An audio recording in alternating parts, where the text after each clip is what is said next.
¿Ahí todos me escuchan bien?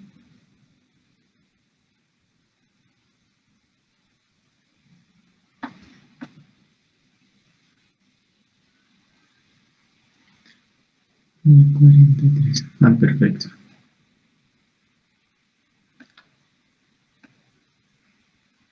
Bueno, la idea, bueno, hice un pequeño cambio. Ahí vamos a empezar con trastornos psicóticos y después vemos trastornos de ansiedad. Primero porque pienso que este tema pueda que les cueste más trabajo que el trastorno de ansiedad y eventualmente no sé si el tiempo nos dé para abarcar todos los temas, entonces hice la presentación de trastornos de ansiedad, como verán, muy para ustedes, les escribí realmente casi todo lo que necesitan saber, entonces esa queda más fácil si eventualmente no nos da el tiempo, que ustedes la puedan como leer. Y las de trastornos psicóticos me parece que pues es necesario como ahondar ciertos aspectos para que podamos medianamente como entender este gran capítulo de la psiquiatría. Yo creo que iniciemos, ya está más de la mitad. Entonces, si bien los trastornos psicóticos, muchachos, es por decirlo así como el tema por antonomasia de la psiquiatría que históricamente ha despertado mucho interés, es probablemente el tema que no represente el mayor tiempo que nosotros disponemos frente al paciente, ni tampoco es como el tema más, por decirlo así, que en la clínica sea más representativo. Seguramente pues habrán tenido una experiencia cercana con los trastornos psicóticos, me imagino con pacientes en delirio, pero difícilmente habrán visto pacientes con esquizofrenia. Quizás porque no es tan frecuente como los trastornos de ansiedad, ya veremos esa diferencia. Pues, mi nombre es Jairo Alejandro Ramírez Ortiz, yo soy residente de tercer año, esperando pues que ojalá esta pandemia me permita graduarme. eh, y bueno, pues usted ya tiene mi correo, la idea es que nosotros por ahí podamos como comunicarnos.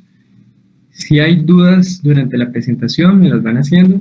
No hay problema que me interrumpan. La idea es que el hecho de que nosotros, los residentes, demos las clases, lo que buscan los doctores es que haya una relación más horizontal, porque siempre bueno, en el ámbito clínico, en el escenario de la rotación, ustedes se cohiben mucho, ya sea por que está ahí la figura del profesor o por la presión ahí de la nota, entonces a veces con nosotros como que tienden a tener una comunicación más bidireccional. Bueno, inicio con este fragmento del libro del Hijos de la Medianoche de Salman Rushdie, que me parece que contiene digamos como un tema clave que quiero que quede como primera idea principal de toda la charla. Dice así: ¿conoces el caso del esquizofrénico paranoico que, convencido de que era Napoleón Bonaparte, vino a someterse a la prueba del detector de mentiras? Lo primero que le preguntaron: ¿es usted Napoleón? Y la respuesta que él dio, seguramente con una sonrisa de malicia: no. Y ellos miran la máquina que con toda la agudeza de la ciencia moderna dice que lo miente. Bueno, subrayo la palabra convencido porque es quizás la palabra que quiero que tengan en sus mentes. Creo que pena. ¿Cómo, perdón? Doc, es que no me aparece la diapositiva, la donde estabas leyendo. ¿No se alcanza a ver la...? O sea, todavía aparece la primera, no sé si soy solo yo. No, no están pasando las diapositivas. No están pasando. ¿Ahí? ¿Cambió? No, todavía es la primera diapositiva, Doc. Entonces, espérate, a ver. Ok. A ver, miremos.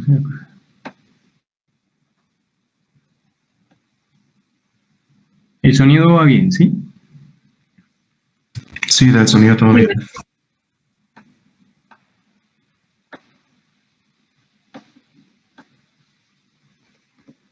Ay, perdón. A ver, aquí no era.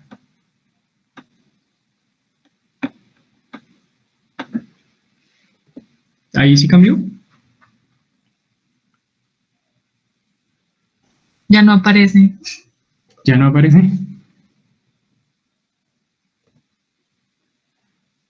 A ver.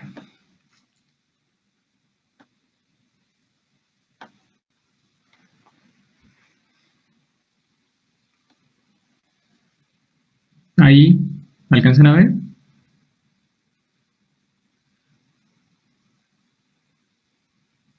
Sí, ahora sí, Doc. Ahí cambió. ¿No? Sí, sí, ahora sí. Ah, ok, perfecto. Entonces, bueno, en este fragmento del libro aparece una palabra que quiero que tengan muy presente cuando vamos a hablar de trastornos psicóticos. Es la convicción.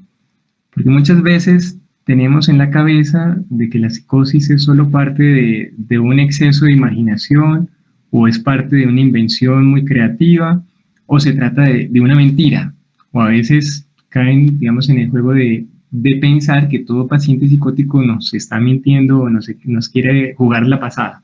O sea, dice todo este poco de cosas solo es para vernos la cara ahí de bobo. Entonces la idea es que como primera idea principal tengamos que la psicosis conlleva un convencimiento. Y en una definición muy sencilla, podríamos decir que la psicosis es la ruptura de la realidad. O, no, o podríamos también decir es la falta de congruencia de la realidad interna con la realidad externa. O sea, uno puede pensar de que puede volar, puede creer, puede imaginar, pero sabemos que si lo extrapolamos a la realidad externa, eso no sucede.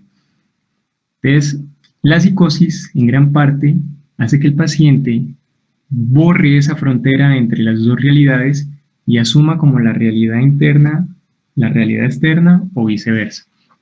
¿Claros hasta ahí? ¿Sí? Bueno, entonces, vamos a hacer así como un barrido histórico rápidamente.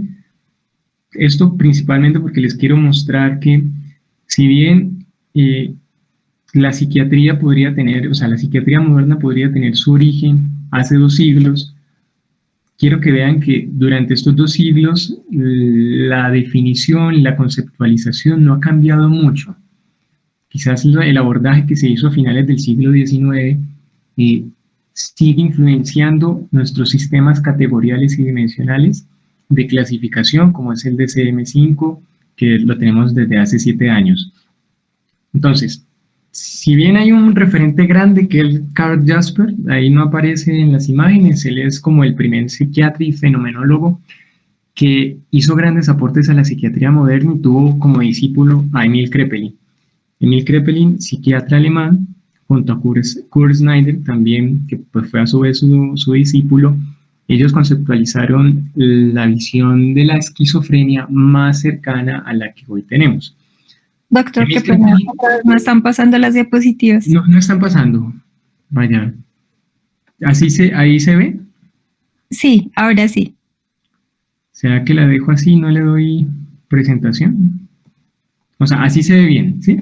Sí, y así se cambia también incluso. Bueno, entonces démosla así. Cualquier cosa me van avisando. Preguntas también me van diciendo, ¿vale? Entonces, bueno. Aquí entonces están las 3 fotos de los 3 psiquiatras que aportaron en su tiempo bastante para la conceptualización de la esquizofrenia. Entonces les contaba que Emil Kraepelin fue, que, digamos, como de los primeros en hablar de esquizofrenia, no en el término como tal de esquizofrenia, sino bajo el término de demencia precoz. Entonces, clave de Emil Kraepelin, que él hablaría de un deterioro cognitivo como lo más representativo de esta enfermedad, que más adelante sería la esquizofrenia. Luego vendría Eugene Bloyard, psiquiatra suizo, quien es el que acuña el término de esquizofrenia. Esquizofrenia pues viene de los términos esquizo, de fragmentación, frenia de mente. Entonces, en una definición muy llana, podríamos decir que es como la fragmentación de la mente. Y Eugene Bloyard es quien va a conceptualizar la esquizofrenia bajo una mirada de deterioro funcional. Emil Kraepelin desde un deterioro cognitivo, así como a grandes rasgos, y Kurt Snyder sería quien hablaría propiamente de los síntomas psicóticos por excelencia que hoy tenemos, que son los delirios y alucinaciones. No es quien define el delirio y la alucinación como tal, sino que en su tiempo las 2 grandes escuelas de psiquiatría, la escuela psiquiátrica francesa y la alemana, consideraban a los delirios y a las alucinaciones como enfermedades propias, es decir, solo un síntoma hacía una enfermedad. Luego, Kurt Snyder es quien reúne estos síntomas y los acuña dentro de una enfermedad, dentro de la esquizofrenia. Entonces, bueno, no sé si es que ahí haga clic para agregar texto, bueno, no sé cómo quitar eso. Listo. Entonces, aquí Eugene Bloyer, para hablar del deterioro funcional, lo haría bajo estos conceptos que se conocían hace mucho tiempo como las 4 hadas.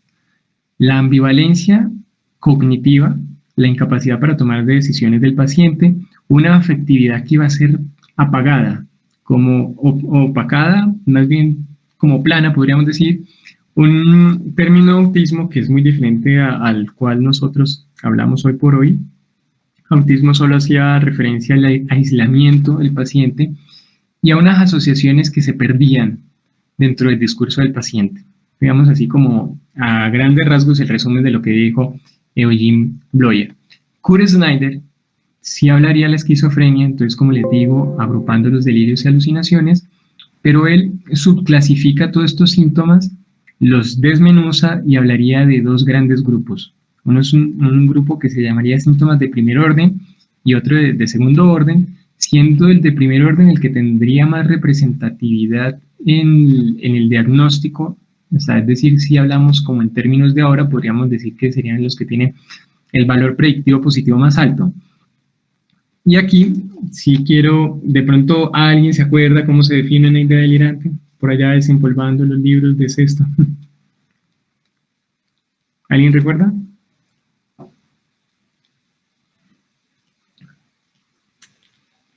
Bueno, una idea delirante, para que sea una idea delirante se requieren 3 requisitos. Que sea una idea falsa, una idea irreductible y que no se explique por el contexto. Esos 3 requisitos son claves.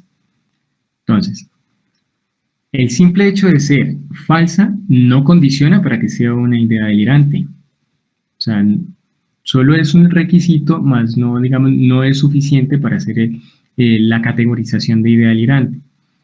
Que sea irreductible, y esto va muy de la mano con lo que les dije con el fragmento de acá, que la palabra clave sería convencimiento o convicción. Porque si bien irreductible es que a la luz de las pruebas o en el intento que yo haga por confrontar, por digamos tratar de mostrarle evidencia en contra del paciente de lo que está diciendo, no puede ser, el paciente no da su brazo a torcer. El paciente va a estar convencido. Entonces, no es cuestión de creencia. Es que yo creo en el pastafarismo, es que yo creo en los alienígenas. Toda creencia implica de manera subyacente una duda. O sea, una persona puede decir, creo en Dios, ¿sí?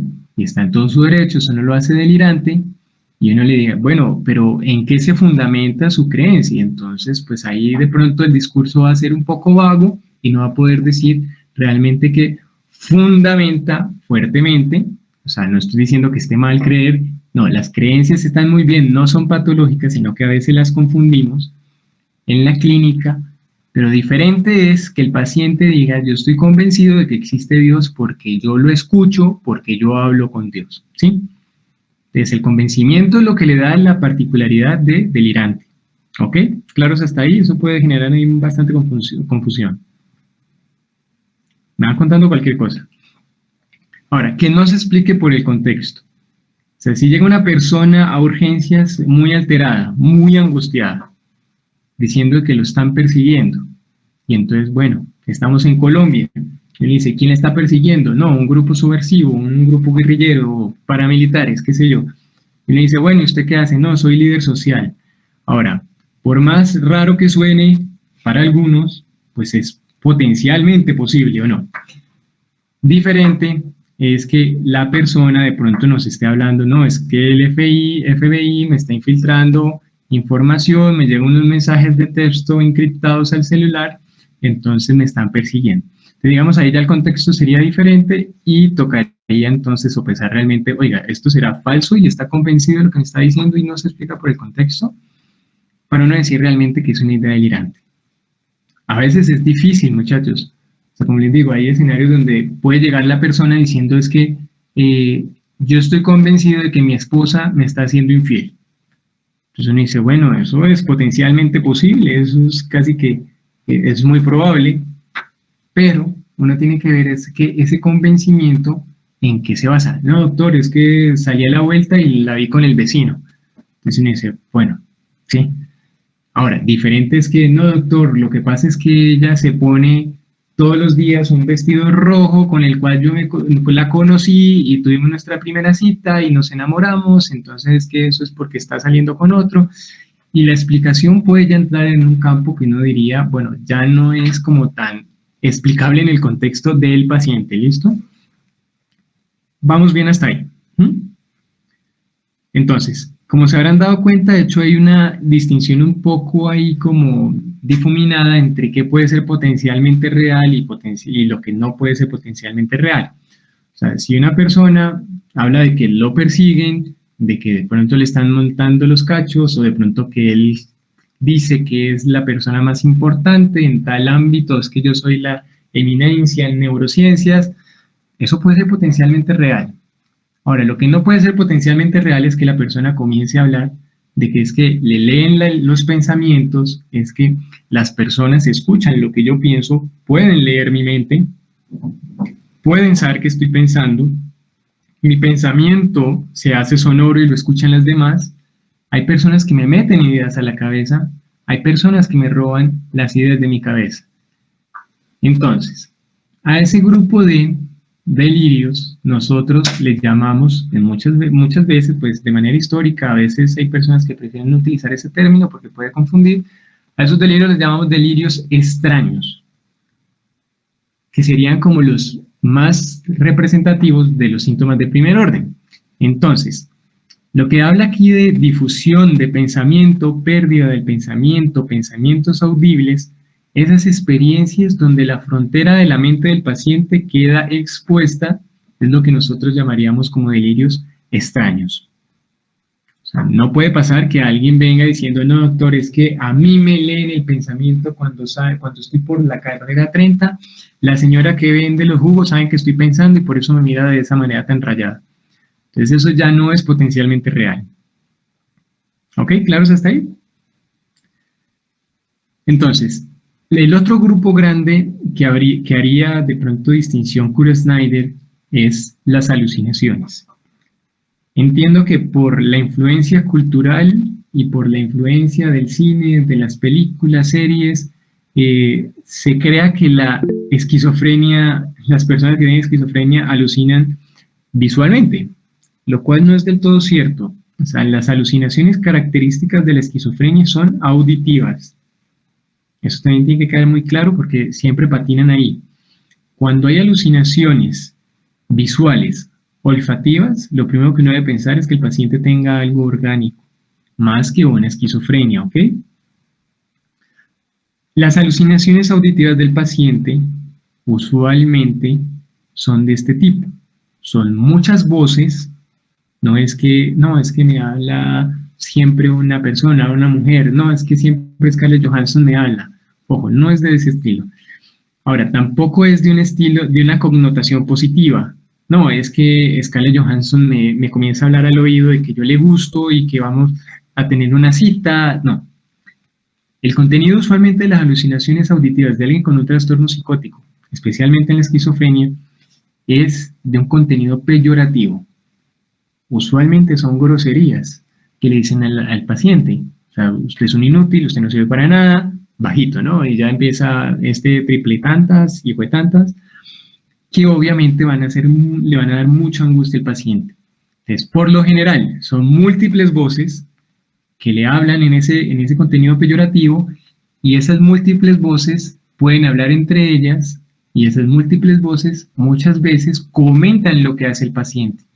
Entonces, como, uy, sí, mírelo ahí, pegado al computador, mirando la charla, uy, no, sí, tan inútil, usted no va a poder salir. Entonces, entre ellas comienzan ahí a hablarse y eso le genera mucha angustia. Usualmente, eso es como el prototipo de paciente de esquizofrenia sería una persona con este tipo de alucinaciones auditivas, peyorativas, múltiples, que comentan lo que hacen, con delirios extraños.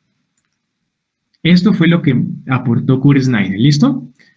Entonces, aquí, a manera, digamos, como resumida, lo que ha pasado, digamos, lo que aportó Bloyer por un lado y lo que aportó Snyder por otro lado, es lo que Nancy Andreasen, una psiquiatra estadounidense en la década, al finales de la década de los 70, agrupó en dos grupos muy grandes, síntomas positivos y síntomas negativos. Doctor, qué pena, tengo una pregunta. ¿Perdón? Qué pena, doctor, tengo una pregunta sobre la diapositiva anterior todavía.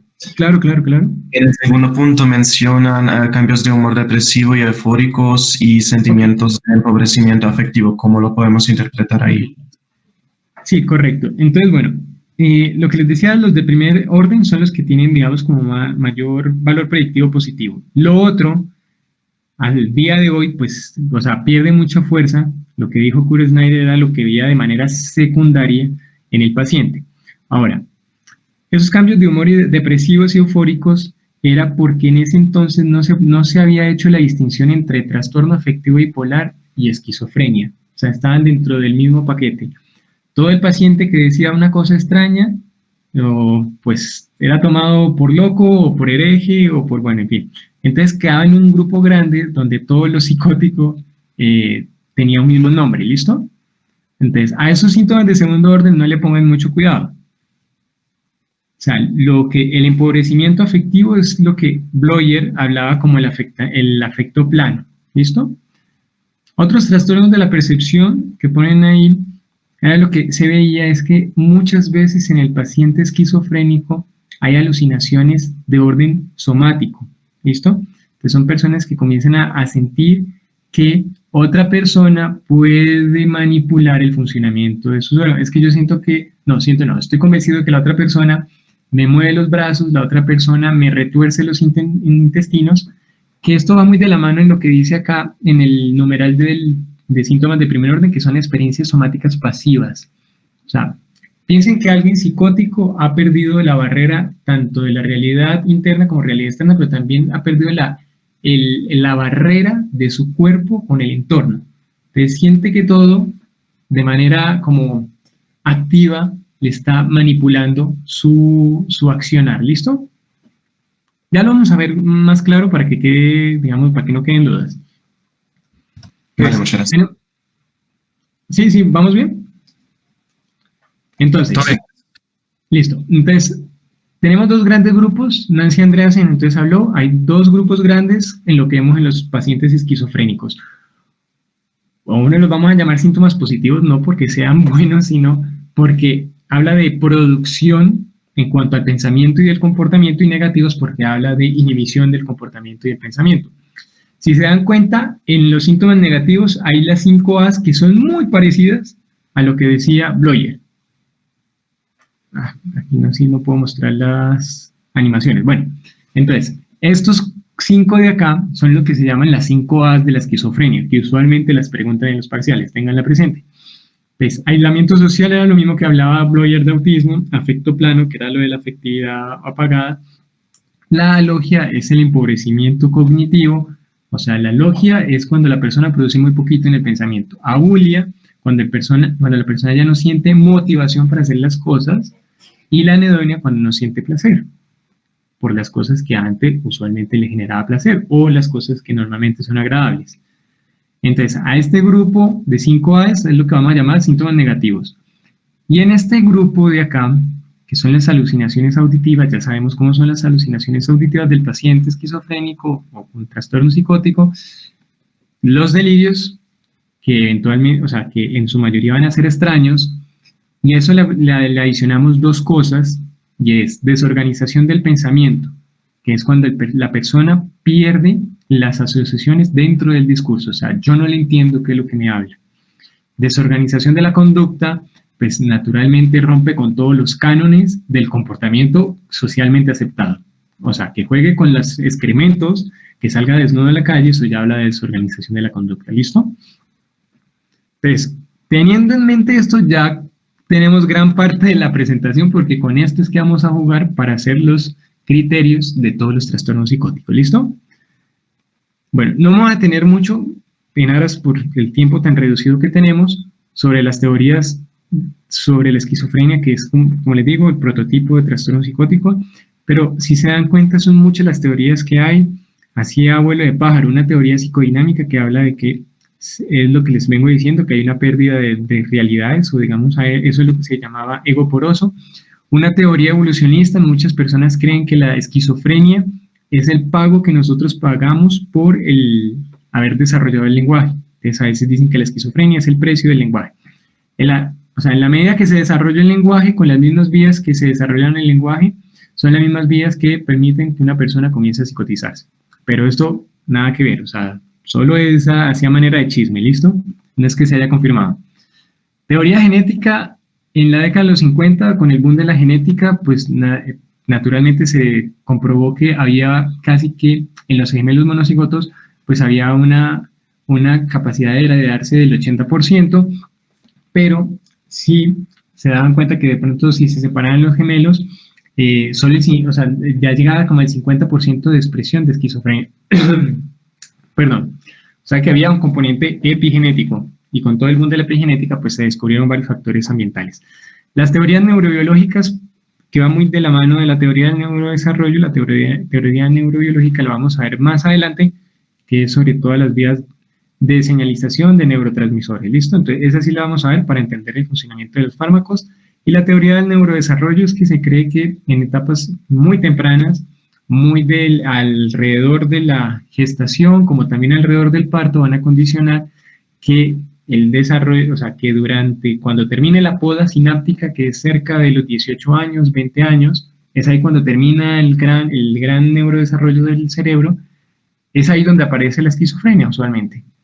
Entonces, de ahí que se hable mucho. Hay teorías también infecciosas. Si miramos acá en los factores de riesgo ambientales, mucha gente hablaba que la estación de nacimiento influía porque las personas que tenían los hijos, bueno, las personas que eran gestadas durante los meses de invierno tenían más probabilidad de tener esquizofrenia. Eso fue un estudio muy grande y pues lo que se cree es que está relacionado a infecciones, en especial de la influenza, que puede, como tiene un trofismo neurológico la influenza, entonces podría alterar el neurodesarrollo, pero eso pues no es del todo concluyente.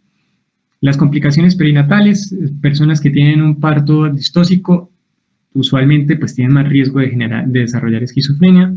La edad de los padres cuando es muy avanzada puede alterar, digamos, como, bueno, todos estos cambios genéticos, puede haber muchas mutaciones que condicionen a la esquizofrenia. El consumo de cannabis pues se ha relacionado con la incidencia de los padres. ¿Desde qué edad se consideraría como factor de riesgo real?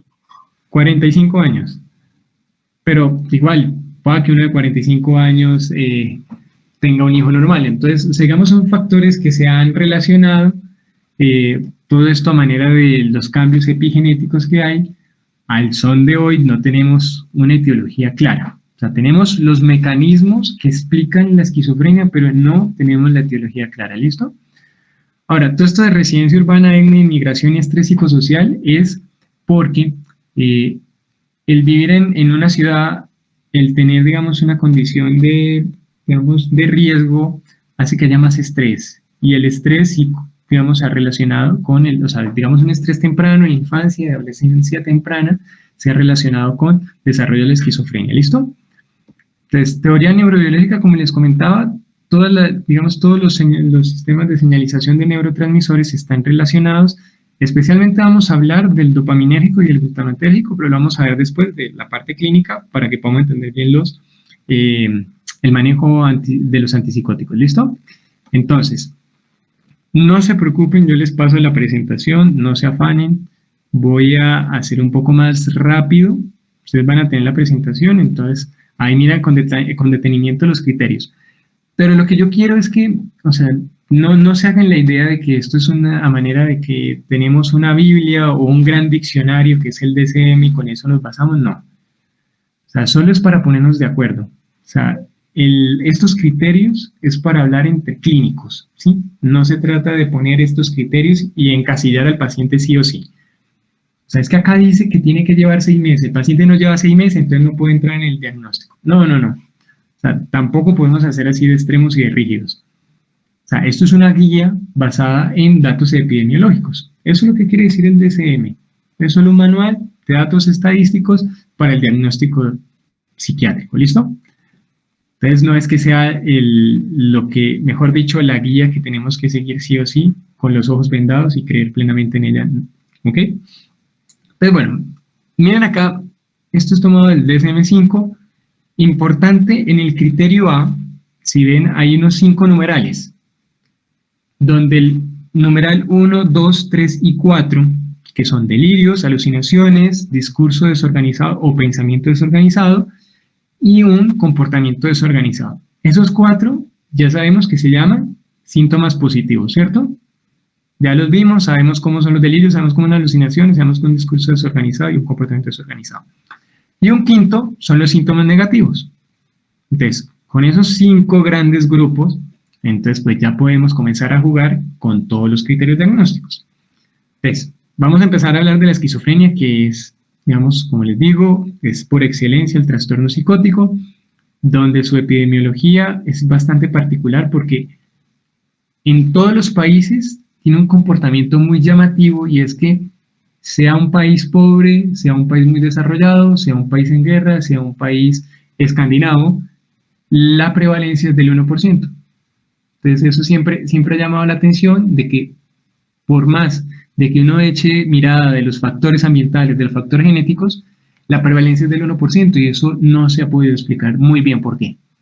Pero entonces, si se dan cuenta, el 1% pues puede sonar muy poquito, pero si ponemos estadísticas grandes, si estamos hablando de Estados Unidos como 300 millones de habitantes, entonces pues ya nos hacemos una idea que, bueno, serían 3 millones de habitantes que tendrían esquizofrenia, ¿cierto? Entonces, para nada despreciable.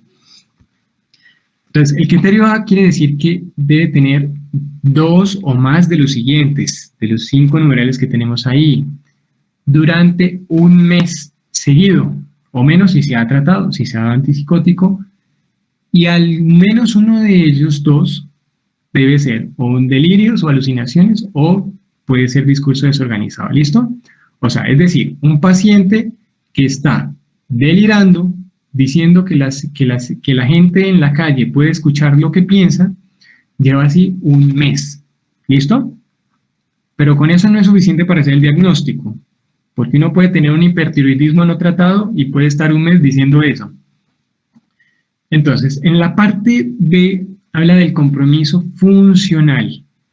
Entonces, aquí toma mucho lo que decía Bloyer. Hay un deterioro funcional, y entonces deterioro funcional es que, bueno, esta persona ya dejó de estudiar, dejó de trabajar, esta persona ya no puede tomar el rol de padre, ya no puede tomar el rol de madre, porque definitivamente el paciente, o sea, por los delirios, por el discurso desorganizado, no es funcional, ¿listo? Ahora, importante que en el numeral C habla de que tiene que haber al menos 6 meses, y en ese periodo de los 6 meses se comprende el mes que ya hemos hablado, sea de delirios, alucinación o discurso desorganizado, ¿listo? Usualmente los 5 meses restantes son representados por síntomas que podríamos decir psicóticos atenuados, prodrómicos, o son síntomas por lo general negativos. Entonces, más o menos háganse la idea que el paciente con esquizofrenia es alguien que comienza a aislarse mucho, habla muy poco, tiene un afecto que es muy plano, o sea, uno habla con él y ni lo aburre, ni lo entristece, ni lo pone feliz, lo que dice es muy llano el discurso, pero cuando comienza a hablar, dice cosas como que en la calle la están persiguiendo. ¿Listo? Y así lleva 6 meses. Entonces, para la esquizofrenia necesitamos 6 meses, dentro de los cuales un mes, si lo quieren ver así, 6 meses dentro de un mes y un mes de síntomas positivos, ¿ok? Los otros numerales quiere hablar de que esto es un trastorno primario. Cuando nosotros hablamos de trastorno primario es que no puede haber otro trastorno psiquiátrico explicándolo. O sea, uno puede llegar 6 meses, donde 5 meses tiene síntomas negativos y un mes síntomas positivos, pero resulta que es que lo que pasa es que tiene un trastorno esquizoafectivo. Entonces eso ya no sería esquizofrenia, sino que sería parte del trastorno esquizoafectivo, ¿listo? Es que lleva 6 meses con anedonia, abulia, alogia, no habla, no se baña, no se arregla, y dice, no, eso es esquizofrenia. No, porque puede estar triste, ¿sí? Y entonces eso sería una depresión. Entonces no puede ser que el paciente tenga esquizofrenia, trastorno afectivo bipolar, o sea, esto no es medicina interna que tenemos muchos diagnósticos, falla cardíaca, EPOC, no. Acá, o es esquizofrenia, o realmente es que todo esto le está explicando una depresión que se psicotizó, o es un trastorno afectivo bipolar que está psicótico, ¿sí? Pues acá por lo general tenemos que quedarnos con un trastorno psiquiátrico primario. Ahora, no estoy diciendo que sean excluyentes, pues que una persona jamás se puede deprimir si está esquizofrénico, no. Si una persona que está deprimido jamás puede ser un esquizofrénico, puede, pero no quiere decir que el mismo, ese cuadro que estoy viendo a lo largo del tiempo tenga múltiples explicaciones, ¿ok? O sea, a lo largo del tiempo lo que uno ve es que el paciente viene psicótico. Ahora, si está psicótico, ¿a qué corresponde?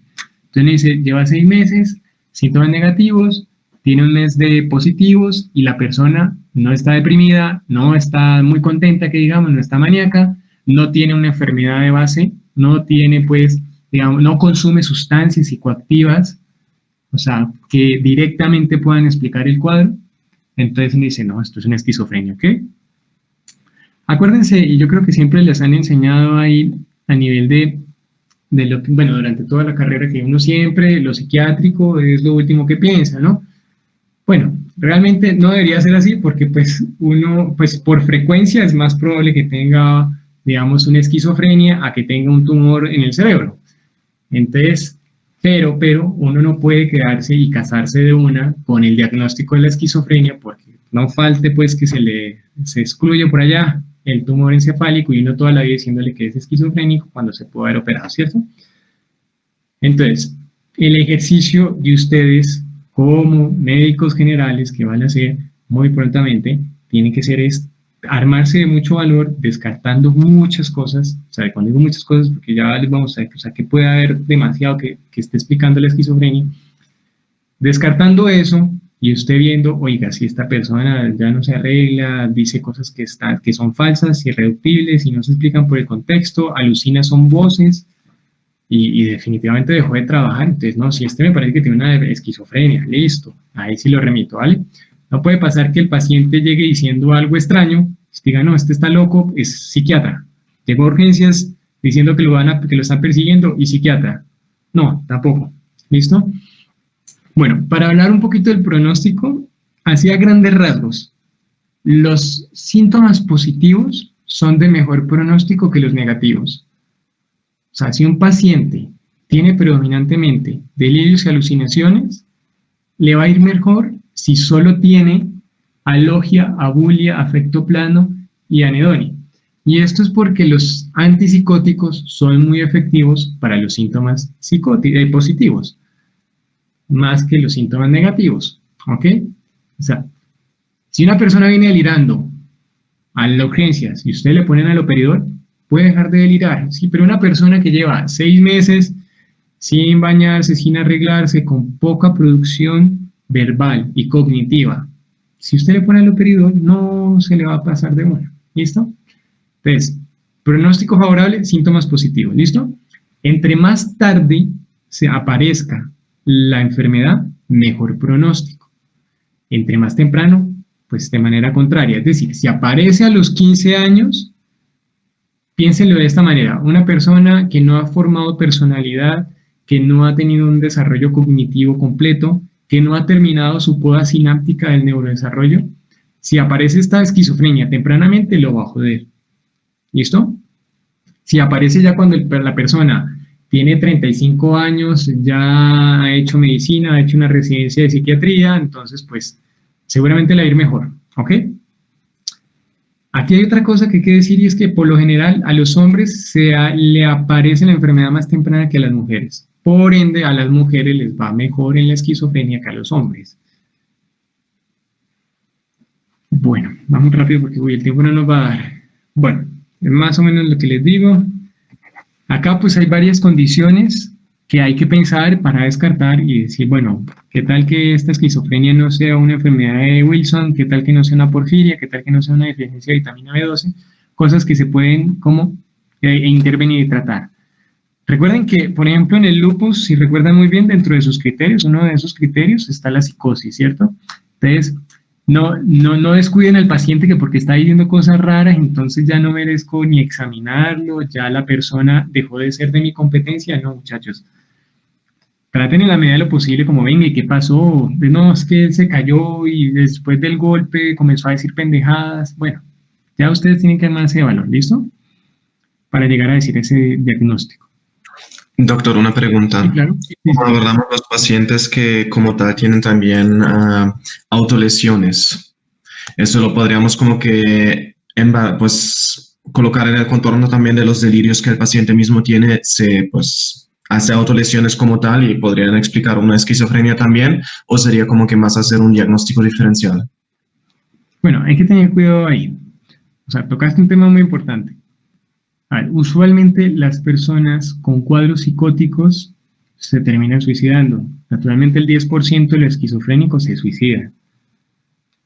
Entonces, cuando llega una persona y digamos, con autolesiones, se está cortando, son muchos los, digamos así como los campos que se abren en la mente del que está abordando el paciente.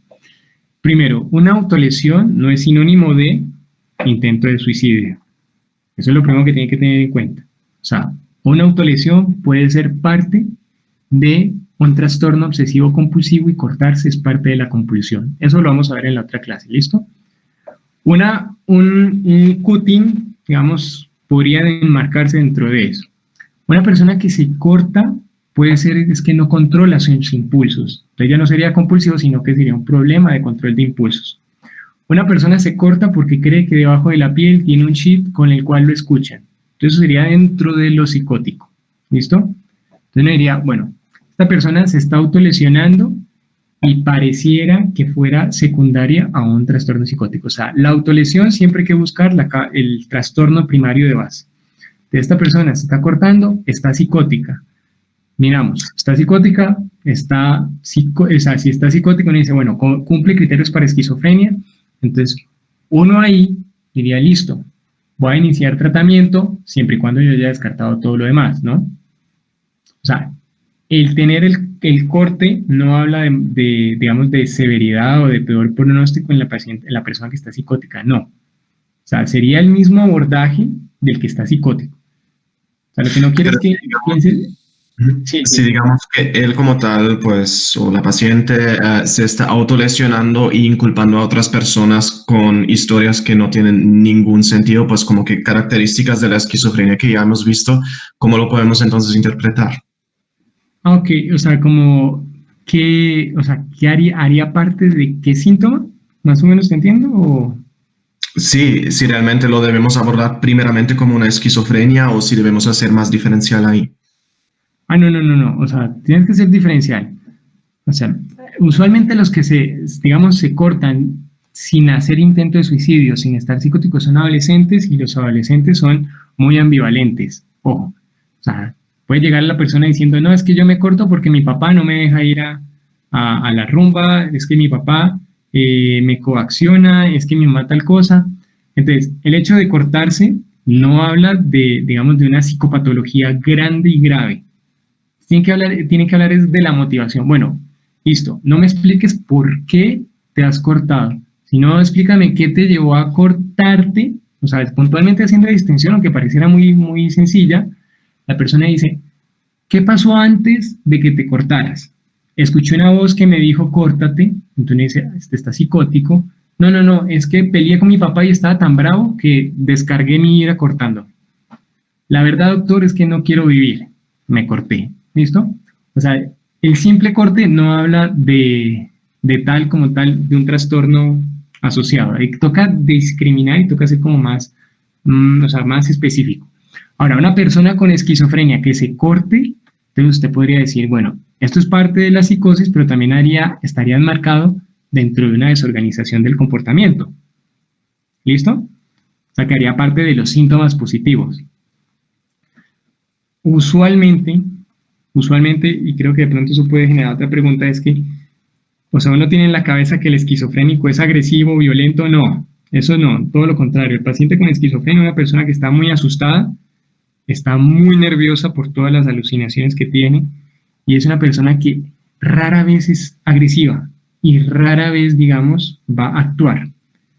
Cuando una persona, digamos, está autolesionándose y está psicótica, o sea, pueda que no se quiera matar, pueda que lo que está buscando es otra cosa. Lo que quiere es, como les digo, quitarse el chip que le metió el FBI, lo que sea. Entonces, uno no lo puede interpretar como un intento de suicidio, sino que está psicótico y pues toca hospitalizarlo y darle antipsicótico. ¿Listo? ¿Cómo es tu nombre? ¿Cómo es el nombre del que pregunta? Sebastián, doctor. Ah, Sebastián, ok. Sebastián, ¿ahí vamos bien o Todo bien, muchas gracias. o qué duda? ¿No? ¿Bien? Sí, todo bien, muchas gracias, profe. Ok, listo. Bueno, listo. Esto en cuanto a grandes rasgos, la esquizofrenia clínicamente hablando. Entonces miremos rápidamente el trastorno esquizofreniforme. O sea, si se dan cuenta, en el trastorno esquizofreniforme, el numeral A es idéntico al de la esquizofrenia. Lo que cambia es el numeral B, que dice que tiene que ser menos de 6 meses. Para fines prácticos, o sea, esto es un diagnóstico que se hace por la implicación social que puede haber o el estigma grande que puede haber si yo le pongo a un paciente el título de esquizofrenia. O sea, si yo le pongo el diagnóstico al paciente de F200, que es el CIE-10 de esquizofrenia, ese diagnóstico es de por vida.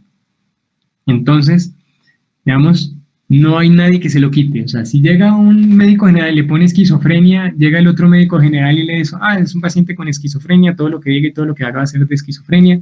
Entonces, no, sí, mire, se le brotó, tiene un brote en la piel. No, sí, eso es de la esquizofrenia, que no se bañe. Entonces, bueno, entonces ya desde nuestra visión médica lo excluimos, lo hacemos como una devaluación y una descalificación del paciente y socialmente ya queda no apto para tomar decisiones, ya no puede recibir, ya no puede entrar a trabajar porque realmente como es esquizofrénico, entonces, ojo, ¿qué pasa? Para uno estar seguro y poner el diagnóstico de esquizofrenia tienen que haber pasado esos 6 meses, muchachos. O sea, ahí sí uno tiene que ser como muy quisquilloso con ese tiempo. Pero usted me dirá, ¿pero por qué 6 y no 7? Entonces, bueno, esto se basa es por epidemiología, ¿listo? Entonces, si tenemos menos de 6 meses, para no meter las manos al fuego de una, pues ponemos el título de trastorno esquizofreniforme. Y esto, en realidad, pues, de fondo lo que quiere decir es que hay personas que tienen tan buen pronóstico, puede haber una persona que sea muy estudiada, de 40 años, que por allá se echó un plón de qué sé yo, de marihuana, se echó un pase de perico y entonces termina desarrollando síntomas psicóticos que no desaparecen rápidamente con quitar el consumo. Uno diría, esta persona tenía una susceptibilidad para desarrollar esquizofrenia, pero por esos por el buen pronóstico que tenía, no la terminó desarrollando y esa cosa que dijo alguna vez de que lo perseguían los marcianos, pues ya no la dice.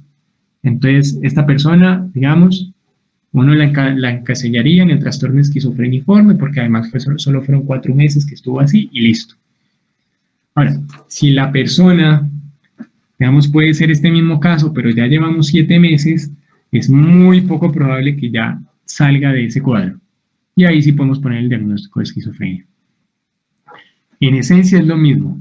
Paciente del esquizofreniforme tiene delirios extraños, mayoritariamente, o también puede tener delirios potencialmente reales, o sea, puede llegar diciendo que la esposa le es infiel, ¿sí? Aunque sea delirante, tiene las mismas alucinaciones, múltiples voces que hablan, que comentan lo que hacen, puede tener esas voces que son peyorativas, ¿listo? Puede tener el comportamiento desorganizado, puede autolesionarse bajo el contexto psicótico, tal cual, como lo haría un esquizofrénico, pero acá el tiempo es clave, ¿listo?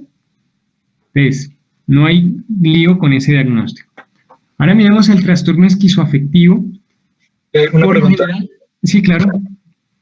Se supone que estos son eventos agudos, que esos trastornos delirantes pasan, digamos, duran unos meses y después pasan. Cambia el nombre, o sea, trastorno delirante no me le pongas.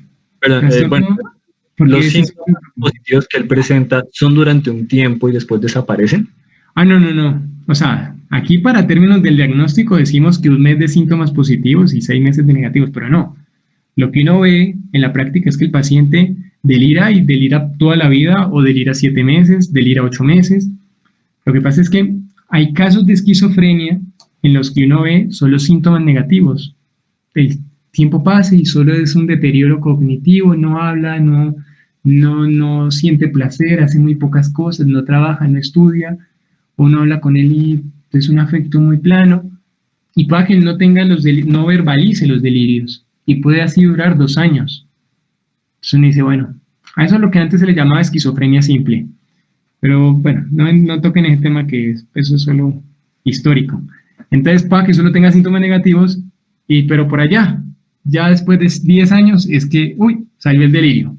Como también puede pasar que el paciente solo delire y alucine, y uno lo ve, sigue yendo al trabajo, sigue poniendo panfletos en toda la calle, se hace predicador, youtuber, se hace, mejor dicho, de todo, entonces, y sigue siendo muy funcional, pero pues no tiene síntomas negativos, pero lleva 7 y 8 meses con los síntomas positivos. Si se dan cuenta, acuerden que puede ser 1, 2 o 3, no quiere decir y 3 o 3, entonces puede tener delirios y puede llevar 8, digamos, puede llevar así 8 meses y le sumamos alucinaciones, delirios, alucinaciones 8 meses, ya eso es esquizofrenia, ¿listo? Y no tienen pues nada orgánico, ¿ok?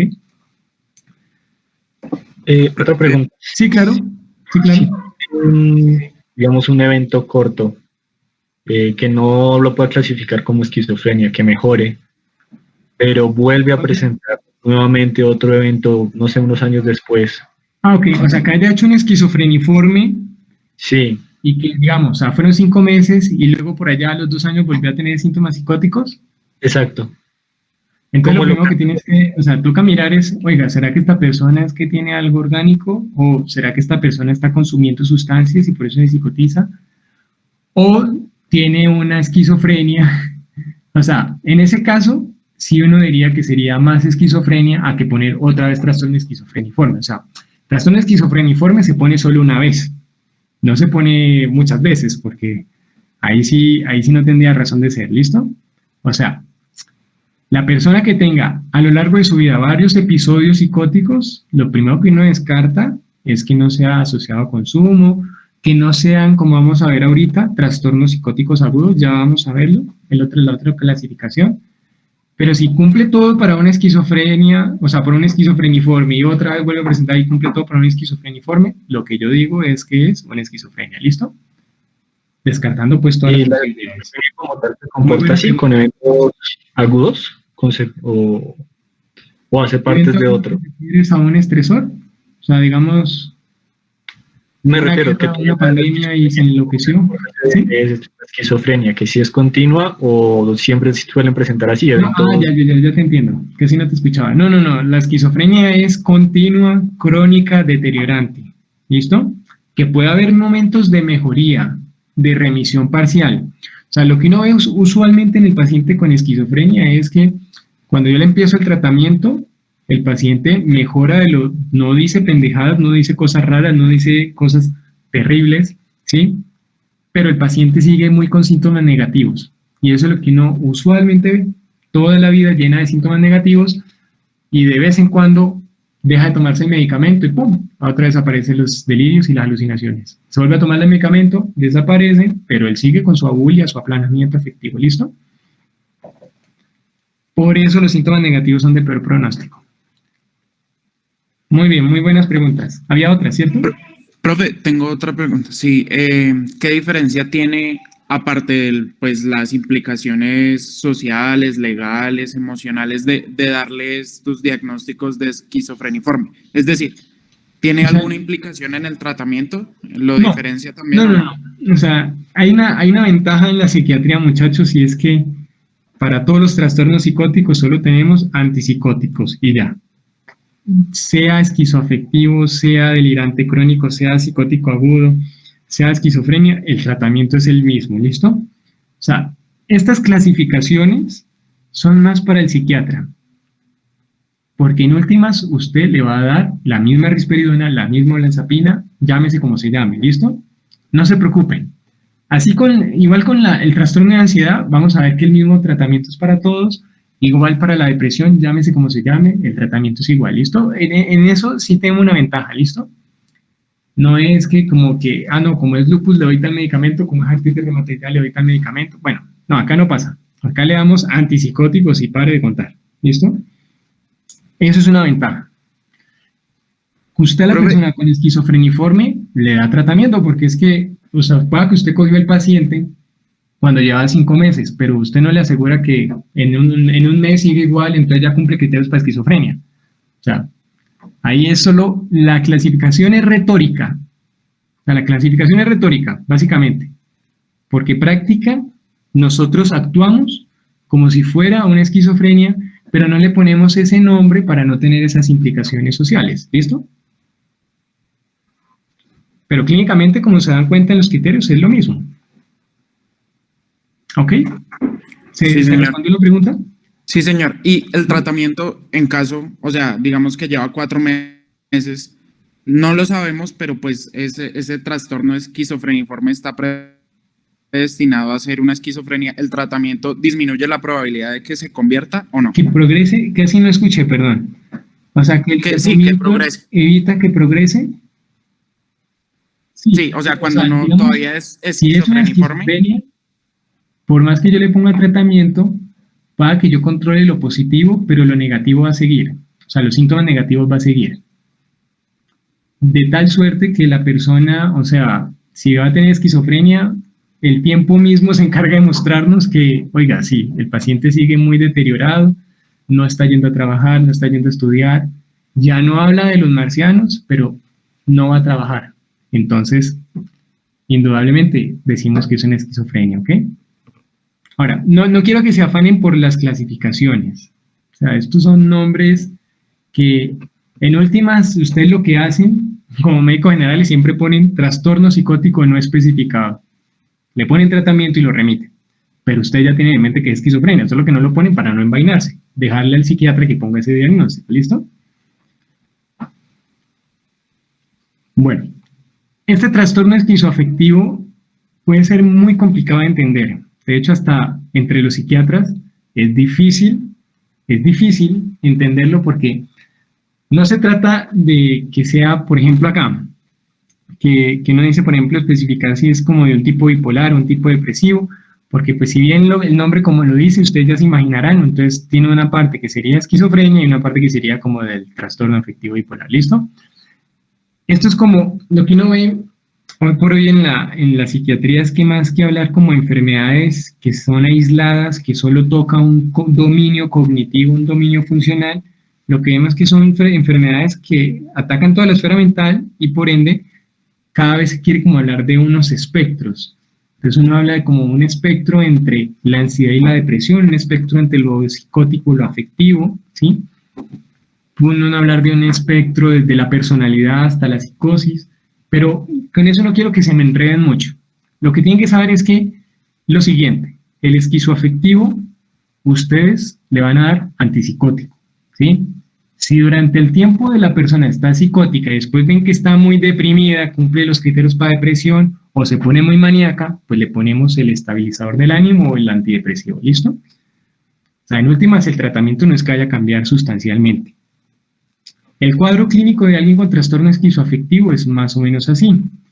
Hay un periodo en el cual, o sea, es ininterrumpido de síntomas afectivos. Es decir, el trastorno esquizoafectivo predominantemente es afectivo, no psicótico. Entonces, viene estando maníaco, viene estando deprimido, y llega un momento donde esta depresión y esta manía cede y aparecen los síntomas psicóticos, que usualmente son alucinaciones y delirios. Acá no vamos a ver comportamiento desorganizado o pensamiento desorganizado, no. Y ya cuando tiene esos delirios y alucinaciones, entonces uno ya ve después que ceden esto y aparece otra vez lo afectivo. Es un diagnóstico difícil de hacer, muchachos. O sea, lo único que quiero que tengan en mente es que pillen a la persona si tiene delirios o alucinaciones. Si hay una persona con delirios y alucinaciones, usted dice, oiga, este está psicótico, lo mandamos al psiquiatra, le pongo el antipsicótico, ¿listo?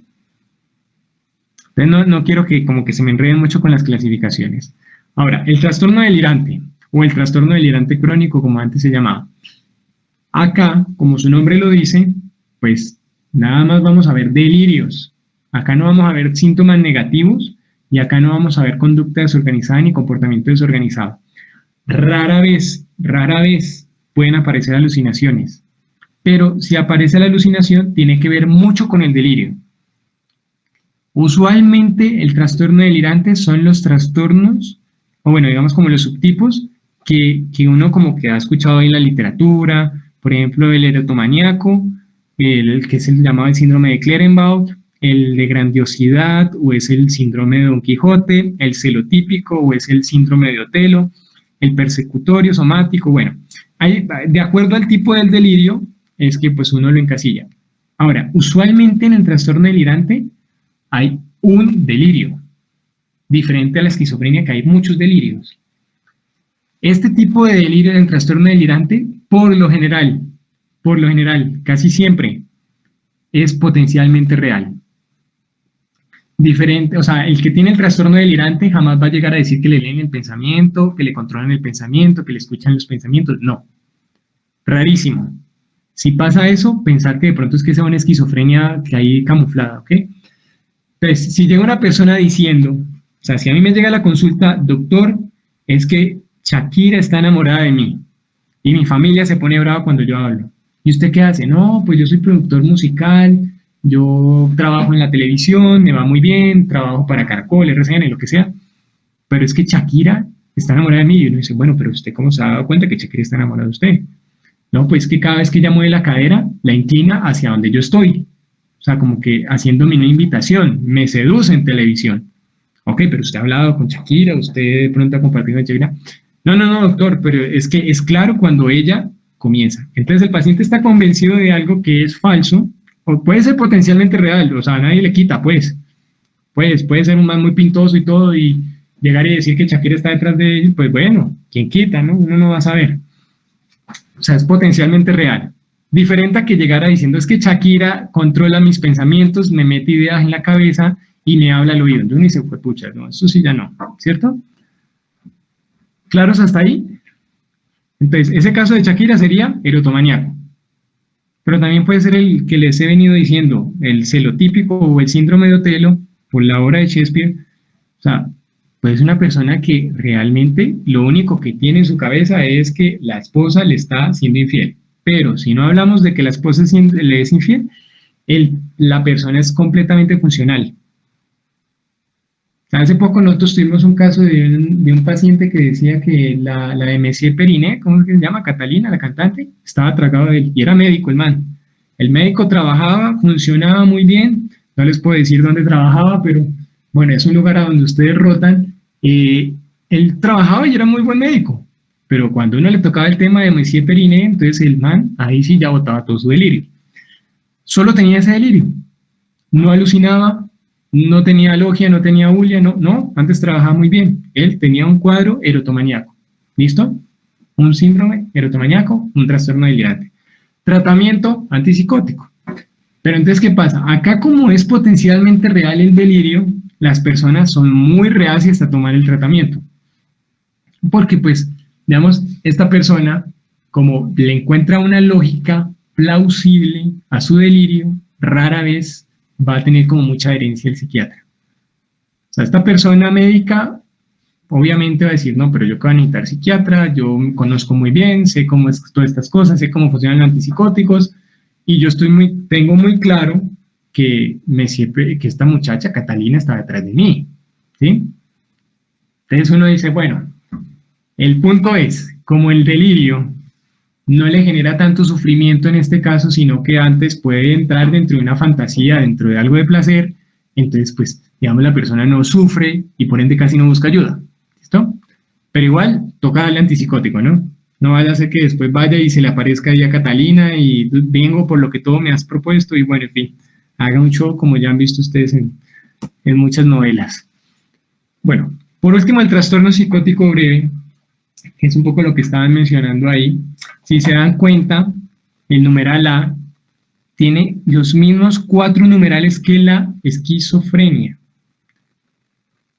pero no tiene el 5, que son los síntomas negativos. Entonces, primera conclusión, el psicótico breve no tiene síntomas negativos. Segundo, el trastorno psicótico breve no dura más de un mes. Si dura más de un mes, con delirios, alucinaciones, pensar que sea esquizofreniforme o una esquizofrenia, ¿listo? O que sea un esquizoafectivo. Si dura menos, y solo estoy viendo síntomas positivos, es un psicótico breve hasta que no se muestre lo contrario. Pero ojo, el psicótico breve tiene una particularidad y es que usualmente se precede de un evento traumático. Por ejemplo, y esto lo vemos con mucha frecuencia, paciente que se va a prestar servicio militar y en los primeros 3 meses del servicio militar llega un momento y ¡puf!, se desconecta, comienza a alucinar, comienza a tener un comportamiento desorganizado y uno lo ve, uy, pero ¿qué pasó? Y no hay consumo de sustancias, no hay enfermedad orgánica, solo el estresor del servicio militar. Y uno inicia el tratamiento, resuelve los síntomas, uno le sigue haciendo el seguimiento, le quita el antipsicótico y ya, como si nada. El trastorno psicótico breve es muy frecuente. Se calcula que la prevalencia a lo largo de la vida puede ser del 30%. O sea, de los que estamos acá en la conferencia, muy seguramente alguno de nosotros nos va a dar un trastorno psicótico breve. Ahora se ha disparado mucho con la cuestión del coronavirus, del COVID. Entonces, personas por el estresor de la cuarentena, del aislamiento o de tener un familiar, se psicotiza. Entonces, pues, lo más probable que teniendo el desencadenante claro, estresor, y se psicotice, entonces uno dice, bueno, es muy probable que sea un trastorno psicótico breve. Pero igual uno le da tratamiento, muchachos. Ahora, aquí muy importante y es que ¿un trastorno psicótico breve puede llegar a convertirse en una esquizofrenia? Sí, hasta un 25%. Pero uno tiene que ver es que realmente, listo, fue a prestar el servicio militar. Resulta que él antes de prestar el servicio militar, pues tiene genéticamente, epigenéticamente, tiene una susceptibilidad a desarrollar esquizofrenia. El servicio militar actuó como un factor precipitante de la esquizofrenia. Eso es lo que uno lo ve como un trastorno psicótico breve, y pues si no mejora y comienza a presentar síntomas negativos más adelante, entonces me dice, esto ya es una esquizofreniforme o una esquizofrenia. ¿Listo? Entonces, hay una cosa puntual, como ponen ahí, el inicio del posparto, ustedes habrán dado cuenta, el posparto pues es una situación bastante estresante para todos, más para la mujer obviamente, y donde después de un posparto, lo que uno ve con mucha frecuencia es depresión posparto o que se desencadenan trastornos bipolares a raíz de la gestación o el parto. Estos síntomas de depresión y trastorno afectivo bipolar en el posparto muchas veces se psicotizan con mucha frecuencia. Entonces, no vayan a poner diagnóstico de esquizofrenia así tajantemente si una mujer posparto, o sea, en el puerperio tiene síntomas psicóticos. No, es muy probable que sea un psicótico breve o que sea parte de las trastorno afectivo bipolar o depresión que se haya psicotizado. ¿Listo? Es importante que tengan eso en cuenta. Bueno, estamos alcanzados de tiempos, entonces, pero esto es bien importante. Vamos rápido. A ver, yo les dije que había unas etiología, un mecanismo causal, pues, de la esquizofrenia, que es neurobiológico, y para eso vamos a hablar de las vías de neurotransmisores como es la dopaminérgica y la glutamatérgica. Rápidamente. Hay 5 vías dopaminérgicas. Me imagino que de pronto se acordarán por ginecología, que está la hipotálamo hipoficiaria. Hay una nigroestriada, se acordarán por neurología, pero estas de acá, las que son del mesencéfalo hacia la corteza, la mesocortical, y del mesencéfalo hacia el núcleo accumbens, que es la mesolímbica, estas dos son claves para entender la psicosis. ¿Listo? Vamos a ver todas las vías dopaminérgicas rápidamente. Entonces, esta primera vía, que es la mesolímbica, esta vía, en lo que se ve en el paciente con esquizofrenia es que tiene altos niveles de dopamina. La vía mesolímbica con altos niveles de dopamina explica los síntomas positivos de la esquizofrenia. O sea, si yo escucho marcianitos, si pueden leer el pensamiento, si tengo comportamientos organizados, lo más probable es que tenga la vía mesolímbica con dopamina alta. ¿Listo? Entonces ahí podemos ver la representación. ¿Qué pasa en el paciente con esquizofrenia y la vía mesocortical? Acuérdense que toda la corteza prefrontal es la que va a estar implicada en las funciones ejecutivas. Todo lo evolutivo va a estar en la corteza prefrontal del lóbulo frontal. Acá tenemos dos como seccionales, que dorsolateral y ventromedial. esta vía en la esquizofrenia, la dopamina está disminuida. Es la que explica los síntomas negativos. Entonces ya sabemos, si le aparece en el parcial, ¿cuál explica los síntomas positivos? Vía mesolímbica con aumento de dopamina. ¿Cuál explica los síntomas negativos? Vía mesocortical con disminución de dopamina. ¿Ok? ¿Claros hasta ahí? ¿Vamos rápido? ¿O quieren hacer una pausa o qué? ¿O cómo hacemos? ¿Vamos bien? Pueden contestar, muchachos. Sí, señor. Profe, vamos bien. Sí, listo, bueno. Cualquier cosa me avisa. Entonces, vamos acá, saltemos acá. Entonces, en el paciente esquizofrénico, las otras vías dopaminérgicas no se alteran. La tuberoinfundibular o la hipotálamo hipoficiaria va a estar la dopamina normal y la vía nigroestriada va a estar normal. La otra vía, la quinta vía, que es la talámica, esa no se sabe para qué sirve todavía, esa también no está alterada en la esquizofrenia. ¿Listo? Se las pongo porque es importante. En el momento de ponerle el antipsicótico vamos a ver que el alterar la dopamina en el cerebro pues altera estas vías que están normal en el esquizofrénico. ¿Listo? Y por eso explican los síntomas, los efectos adversos. Pero entonces dirán, bueno, ¿y por qué en un esquizofrénico está por un lado alta la dopamina y por otro lado baja? Eso no tiene sentido, ¿cierto? Entonces acá hay muchas vías glutamatérgicas que son las que controlan las dopaminérgicas. O sea, si ustedes se acuerdan, toda la neurona piramidal es glutamatérgica y tiene una interneurona GABA y esa se conecta con varias neuronas dopaminérgicas, serotoninérgicas, ¿listo? Eso, ¿se acuerdan de neurología? Acá tenemos varias vías glutamatérgicas, pues no las voy a mencionar todas, solo quiero que se hagan una idea de más o menos qué puede explicar el por qué se sube y por qué se baja en la esquizofrenia. Eso no tiene como razón de ser, lógicamente hablando. Entonces, hay una hipótesis grande y es que los receptores GABA a nivel de esta interneurona en la esquizofrenia no están funcionando. Entonces, hay una disminución de la sensibilidad de los receptores GABA por el GABA por el glutamato, perdón, por el glutamato que libera la piramidal. ¿Listo? Entonces, si no hay, ¿os acuerdan que el glutamato es activador y el GABA es inhibidor? El glutamato va a excitar a la interneurona GABA que va a producir GABA y va a suprimir a la otra neurona. ¿Listo? Entonces, neurona glutamatérgica, interneurona GABAérgica. Glutamato libera GABA, inhibe a la otra. ¿Listo? Acá, esta es la vía mesolímbica, la que habíamos visto. Normalita. Aquí normalmente pues la dopamina pues no tiene ningún compromiso, pero a nivel de la esquizofrenia sabemos que está aumentada la dopamina y por eso hay síntomas positivos. Entonces, ¿qué pasa? La neurona piramidal glutamatérgica va a activar a la GABA, pero esa GABA, como tiene problemas en sus receptores, de ahí la hipótesis de la esquizofrenia, no inhibe la otra neurona piramidal glutamatérgica. Luego, entonces, quiere decir que no se produce GABA para que se inhiba el glutamato de esta.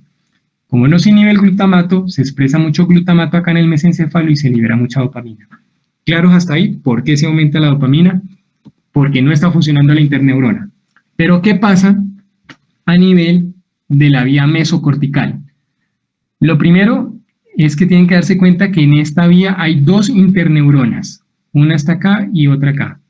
Las dos son GABA. La que está alterada es la que está a nivel de corteza. Entonces, acá, el glutamato que sale de la glutamatérgica no activa a la interneurona GABA, por ende la segunda glutamatérgica va a liberar mucho glutamato y va a activar a la segunda interneurona GABA. Como activa esta segunda interneurona que está en el mesencéfalo, ella sí va a producir GABA y va a inhibir la dopamina de la vía mesocortical. ¿Listo? Entonces, vía mesolímbica solo hay una interneurona que no funciona, por eso hay mucho glutamato, por ende, mucha dopamina. En la vía mesocortical hay dos interneuronas GABA, una no funciona y la otra sí funciona. El glutamato me activa la GABA, el GABA inhibe a la dopamina y por ende en la esquizofrenia hay aumento en la mesolímbica y disminución en la mesocortical. ¿Claros? Ya con eso tenemos todo para entender los antipsicóticos y acabamos rápidamente. ¿Listo? ¿Vamos bien? Igual ahí les paso toda la presentación. No se me preocupen, la presentación que yo les mando es más completa, esta es resumida. para que puedan ahí entender. Usualmente estas clases todas eran de 2 horas, no entiendo por qué nos hacen esto no entiendo por qué les clavan 5 clases en una sola mañana. Listo, entonces, los antipsicóticos los podemos clasificar en 2 grandes grupos. No es necesario que se aprendan toda esa lista ahí grandota de antipsicóticos. Son 2 grandes grupos. Los vamos a llamar antipsicóticos típicos y antipsicóticos atípicos, o antipsicóticos de primera generación y antipsicóticos de segunda generación. ¿Listo? Típicos o de primera, atípicos de segunda. ¿Listo? ¿Qué quiere decir que sea típico? El problema que vimos grande es la dopamina. ¿Qué me hace alucinar a un paciente? Que tenga la dopamina muy alta. Entonces, ¿qué vamos a hacerle? Bajarle la dopamina. ¿Cómo le hacemos? Le inhibimos los receptores de dopamina. Entonces, los antipsicóticos lo que van a hacer es un antagonismo de la dopamina, específicamente el receptor D2. Todos los que están acá son antipsicóticos típicos. El único que se van a aprender ustedes es haloperidol.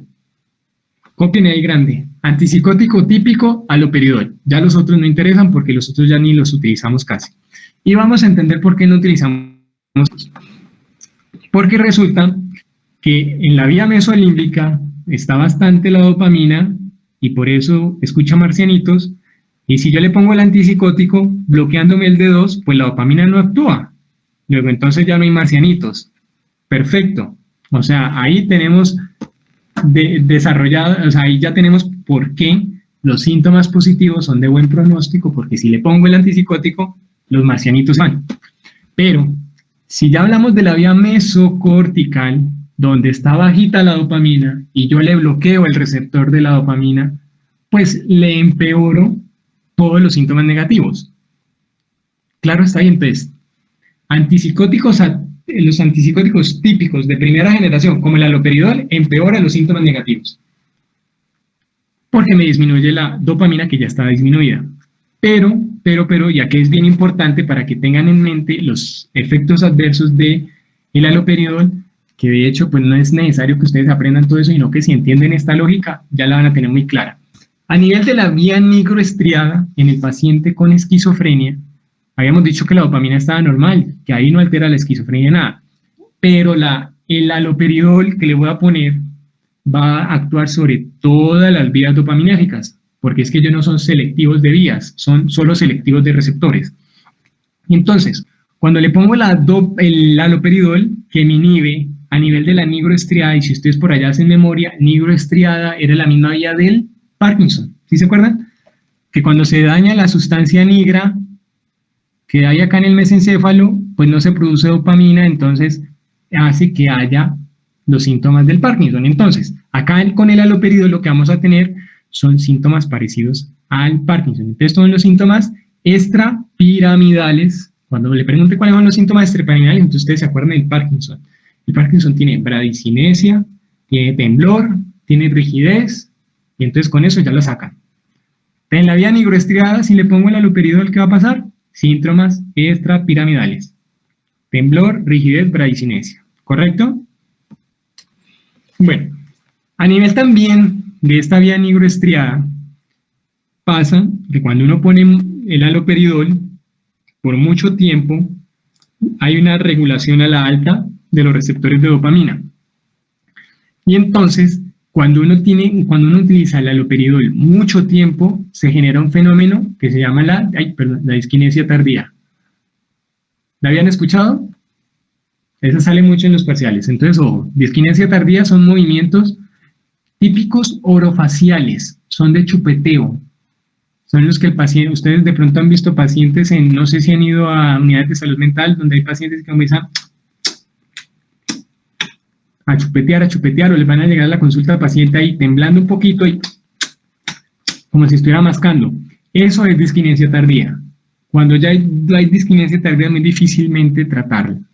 Bueno, devolvámonos un poquito. Acá en la vía nigroestriada, ¿por qué se genera? ¿Ustedes se acuerdan en el Parkinson por qué se aumenta todo? O sea, hay temblor, ¿por qué hay rigidez? Digamos que la dopamina es como un antagonista de la acetilcolina. Si yo tengo mucha dopamina, me baja la acetilcolina, pero si tengo poquita dopamina, se aumenta la acetilcolina. Esto solo para la vía nigroestriada. Entonces, cuando yo bloqueo a nivel de la vía nigroestriada por el haloperidol, entonces aumenta la acetilcolina y comienza a generar todos estos síntomas extrapiramidales. Como se aumenta la acetilcolina, para yo tratar esos síntomas extrapiramidales le voy a poner un anticolinérgico. El caso que, o sea, por ejemplo, si yo le pongo haloperidol a alguien que estaba diciendo que sí, que por allá lo estaba persiguiendo unos marcianos, entonces, si yo le pongo el haloperidol y el paciente comienza ahí con temblor, con rigidez, se pone rígido, y también pueden haber otros dos fenómenos importantes que son la distonía y la acaticia. La distonía son movimientos circulares sobre el eje que se mantienen, son digamos, sostenidos. Entonces son pacientes que comienzan a tener, no sé si han visto en neurología distonías. Bueno, si algo buscan entonces en internet el video de distonía, y la acaticia es la incapacidad del paciente de quedarse quieto. Entonces, por lo general, cuando ustedes vayan a la unidad de salud mental, ustedes van a ver muchos pacientes que están como caminando, zapateando, porque muchas veces pueden tener acaticia, ¿listo? Entonces le podemos poner biperideno, que es el anticolinérgico, que nos va a ayudar a disminuir la acetilcolina y eso le va a ayudar a controlar. O sea, en el Parkinson uno utiliza a veces el biperideno, pero no es el tratamiento de elección. Ustedes ya saben cuáles son los tratamientos, ¿no? No le vamos a poner, el biperideno es coadyuvante, pero en nuestro caso sí vamos a tratar de revertir esta parte de los síntomas extrapiramidales.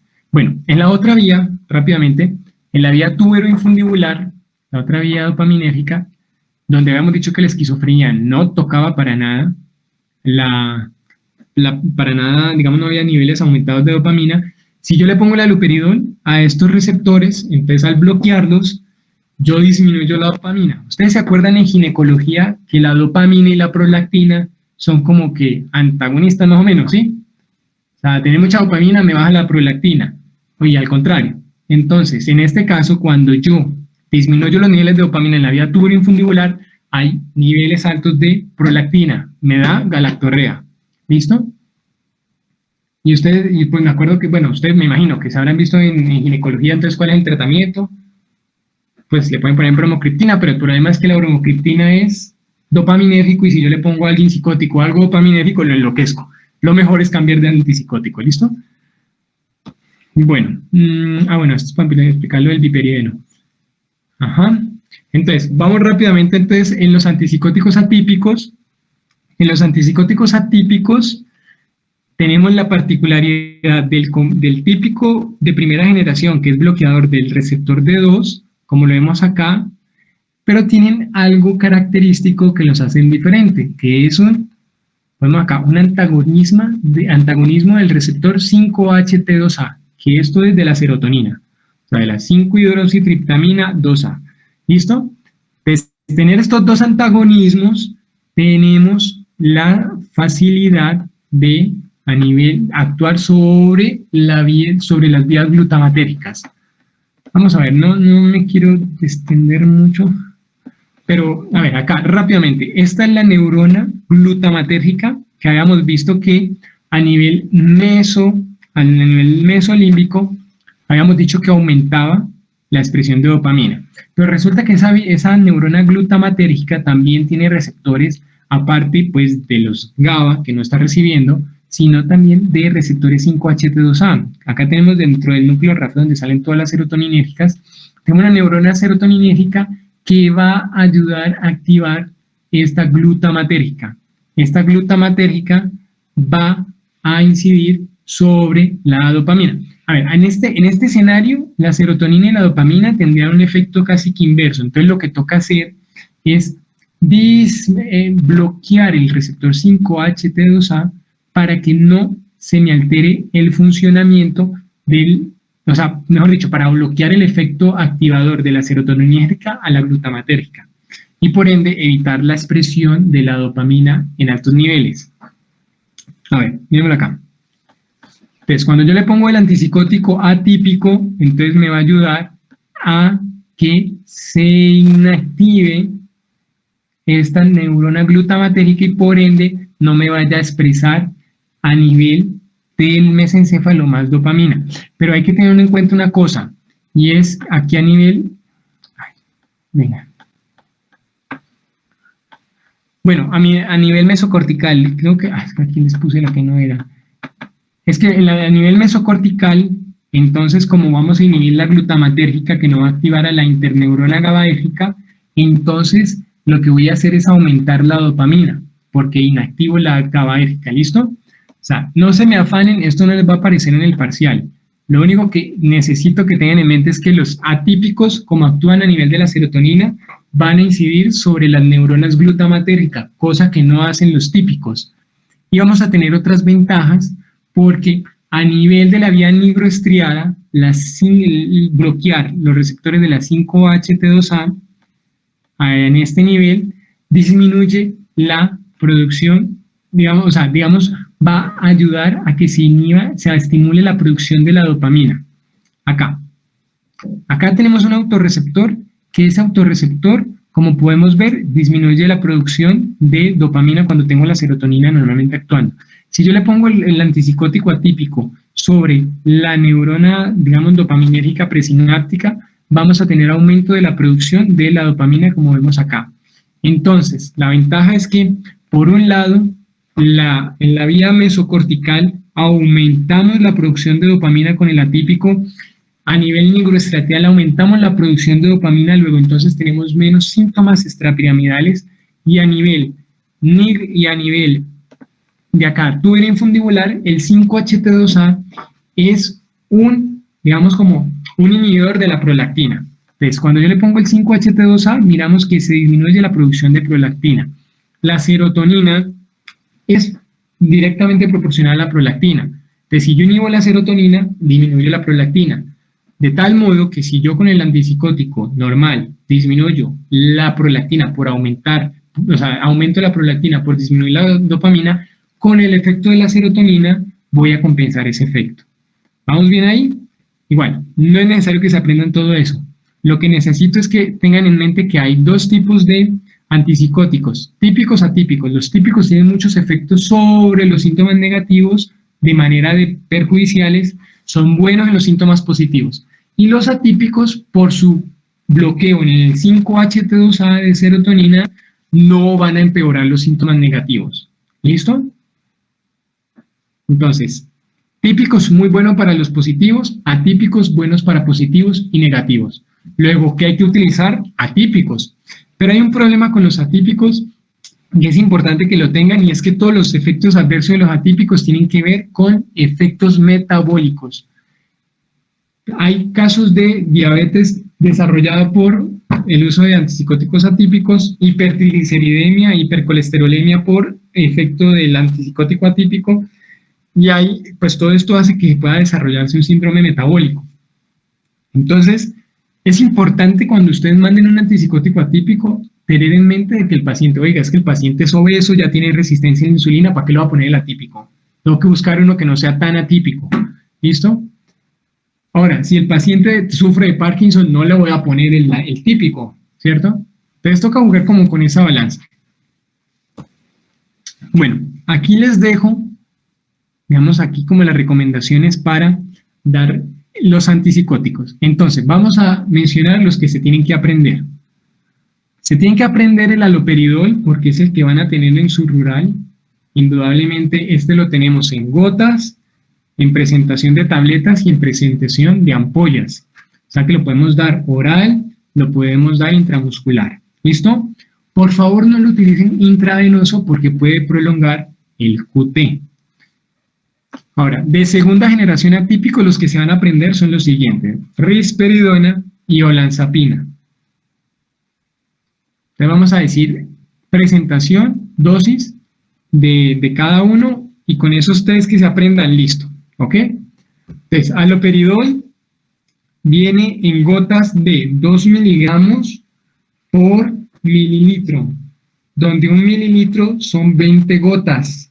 O sea, 20 gotas es igual a 2 miligramos. O si se quiere, 10 gotas es igual a 1 miligramo. ¿Ok? Las gotas las vamos a utilizar por lo general para pacientes con delirium. Que eso pues ya es otro tema, no sé si, bueno, ya creo que lo habrán visto, o si no, de pronto habrá otra charla de delirio.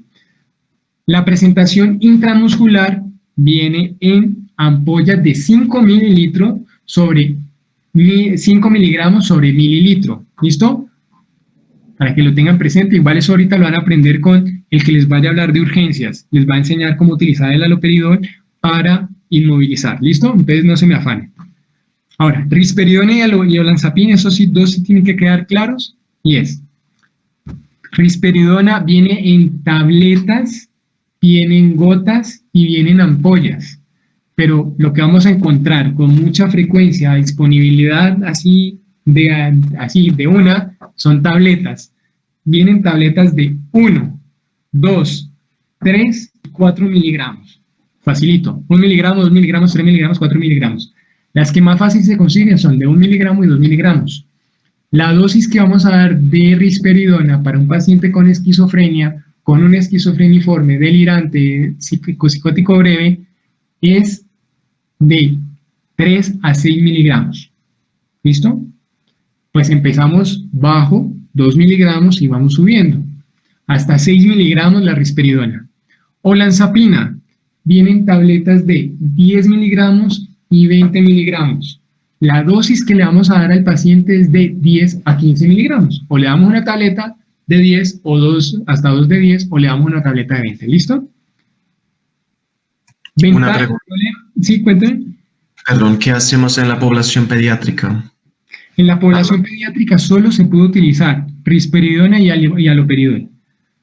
Risperidona la van a utilizar en gotas cuando se trata. Pues lo que pasa es que muy rara vez un niño, a ver, la esquizofrenia, el trastorno psicótico breve, el trastorno delirante, el trastorno esquizoafectivo, todos estos aparecen de 18 años en adelante.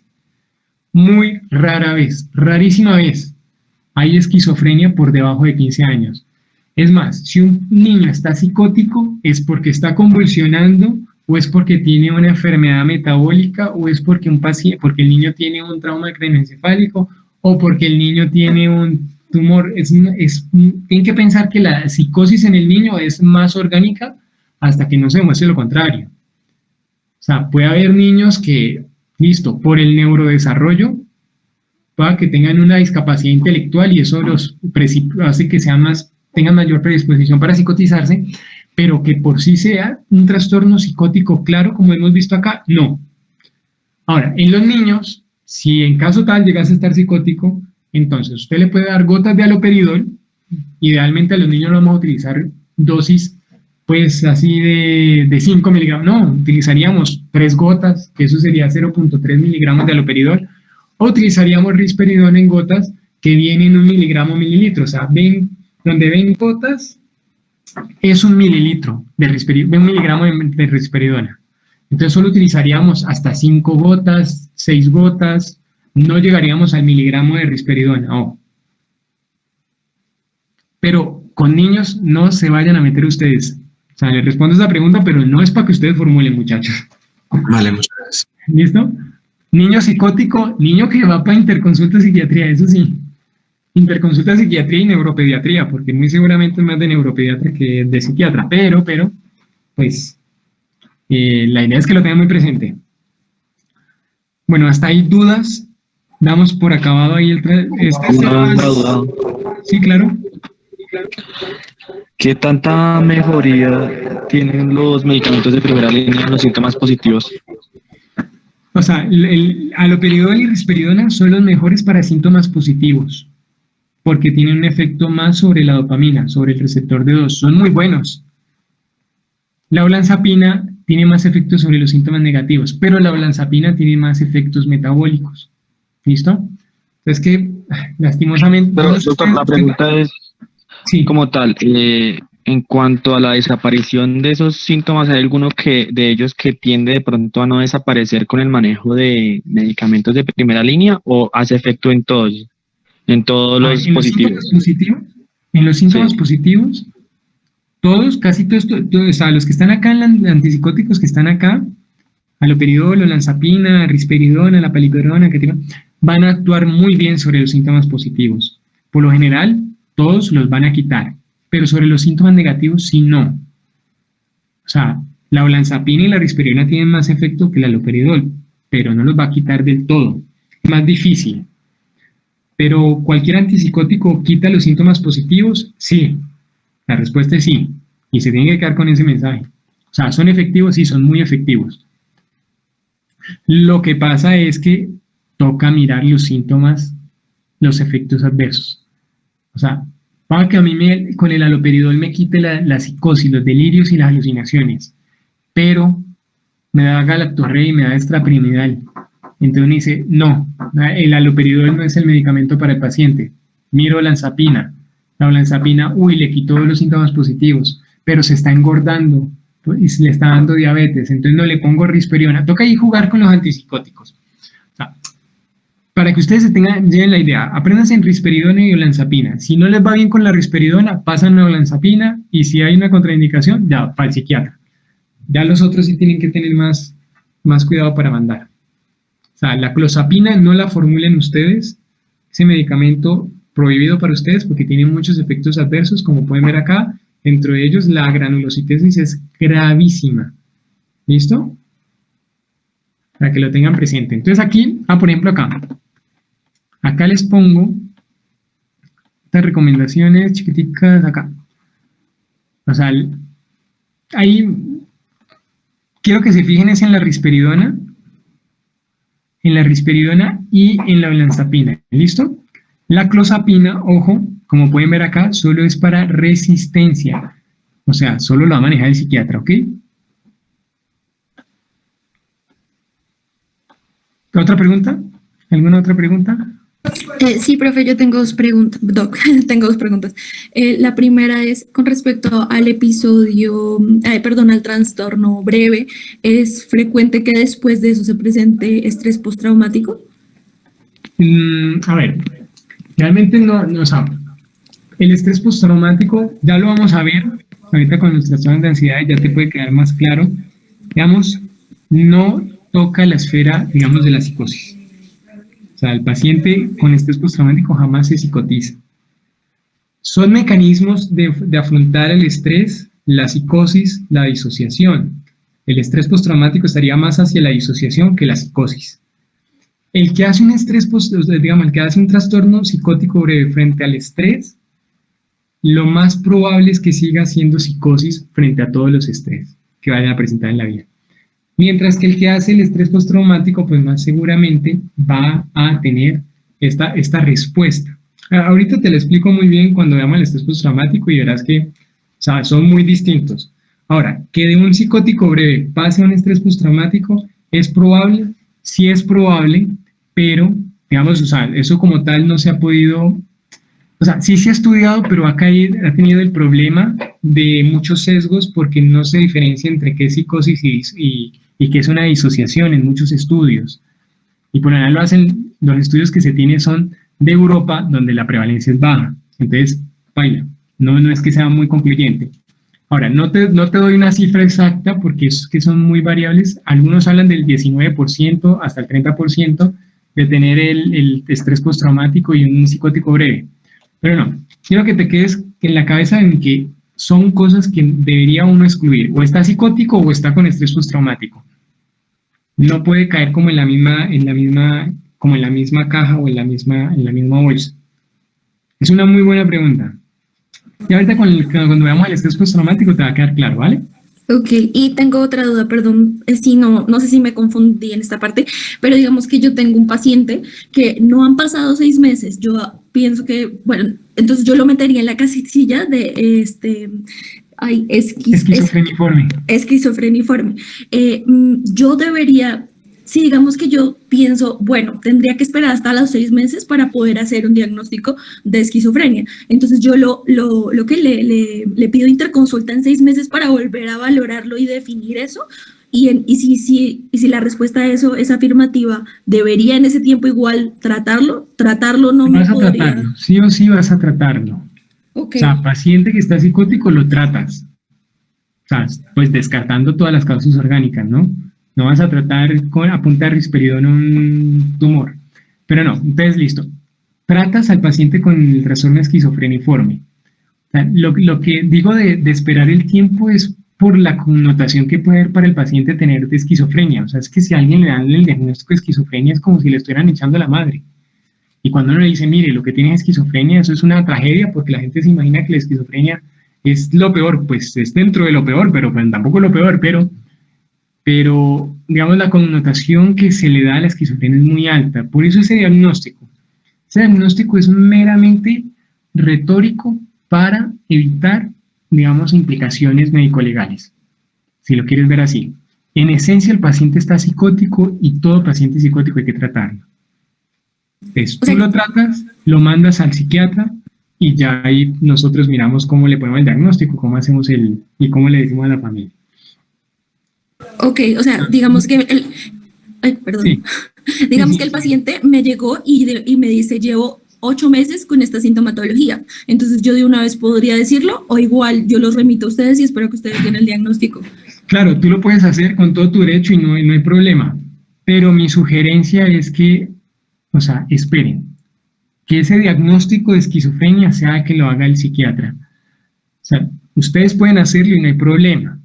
Pero, digamos, para el imaginario de la familia, es que, o sea, todo el mundo ha escuchado en alguna vez que es una esquizofrenia. Puede que la familia jamás haya escuchado que una porfiria, pero esquizofrenia sí ha escuchado.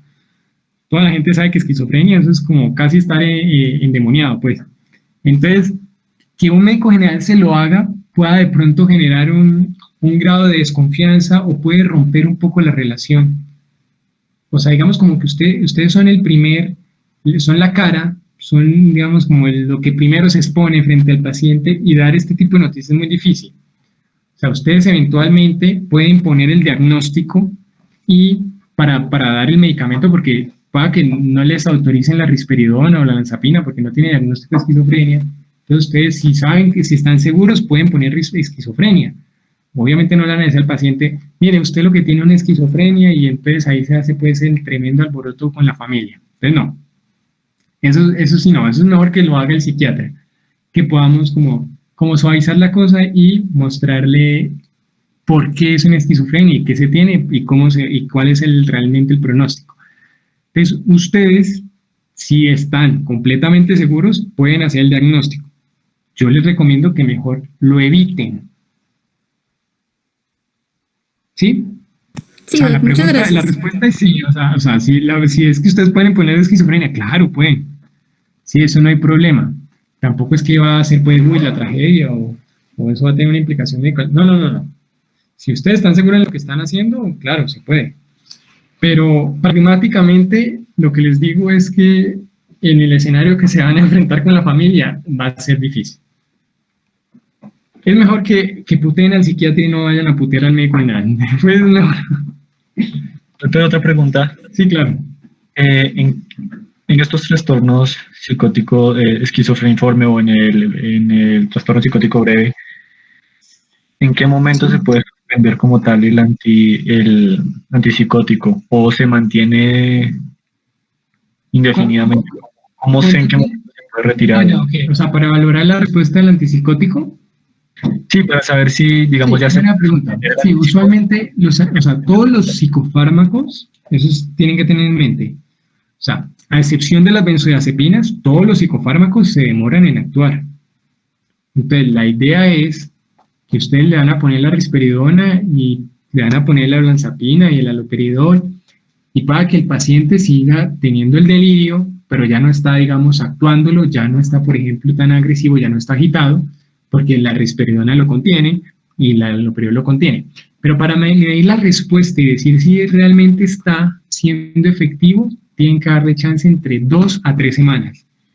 O sea, no puede ser de que yo le ponga el risperidona hoy, no, sigue diciendo lo mismo, mañana le pongo lanzapina, no, sigue diciendo, no.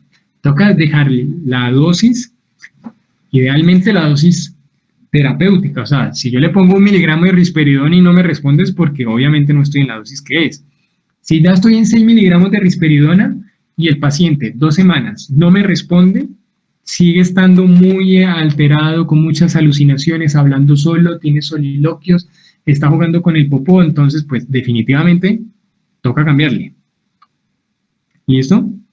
Pues espera 3 semanas en la dosis terapéutica que es. Pero una vez, digamos, se resuelven los síntomas psicóticos. ¿Ya? Ok, listo. Entonces, si el paciente a las 3 semanas... ya puedo retirarlo, o nunca lo retiro, ¿cómo lo...? No, tampoco. Pero sí, a ver, si yo le pongo el medicamento, la risperidona, y a las 3 semanas me responde, está siendo medianamente funcional, ya no está con delirios, alucinaciones, entonces ese medicamento mínimo mínimo tienes que mantenerlo 2 años. Y después ahí sí que sea el psiquiatra que lo vaya desmontando. O sea, no es de por vida. Ah, Lo ok, que pasa es exacto. que la pregunta, o sea, no, el medicamento no es de por vida y eso depende de muchos factores, en especial de los factores pronósticos. O sea, si es un paciente, digamos, qué sé yo, es un estudiante de 10º semestre de la Universidad Nacional que tiene una reserva cognitiva muy buena y es una persona que se ha preparado, que es buena, que tiene con qué, digamos, pues ya está cerca de los 28 años, no es tan joven que le pegó y tiene muchos factores de pronóstico favorable, pueda que a los 2 años yo se la quite y el paciente pueda funcionar medianamente bien. Pueda que funcione bien. Es que esto es un espectro, o sea, la enfermedad acá, la esquizofrenia no es, digamos, como un tipo ya concluyente de que siempre va a estar deteriorado, siempre va a estar muy mal, no. Hay personas que le van muy bien. De hecho, nosotros, por ejemplo, nosotros en la Cámara de GESEL seguimos a un profesor de biología de la Universidad Nacional Esquizofrénico y lo tenemos sin medicamento y da clases y todo muy bien.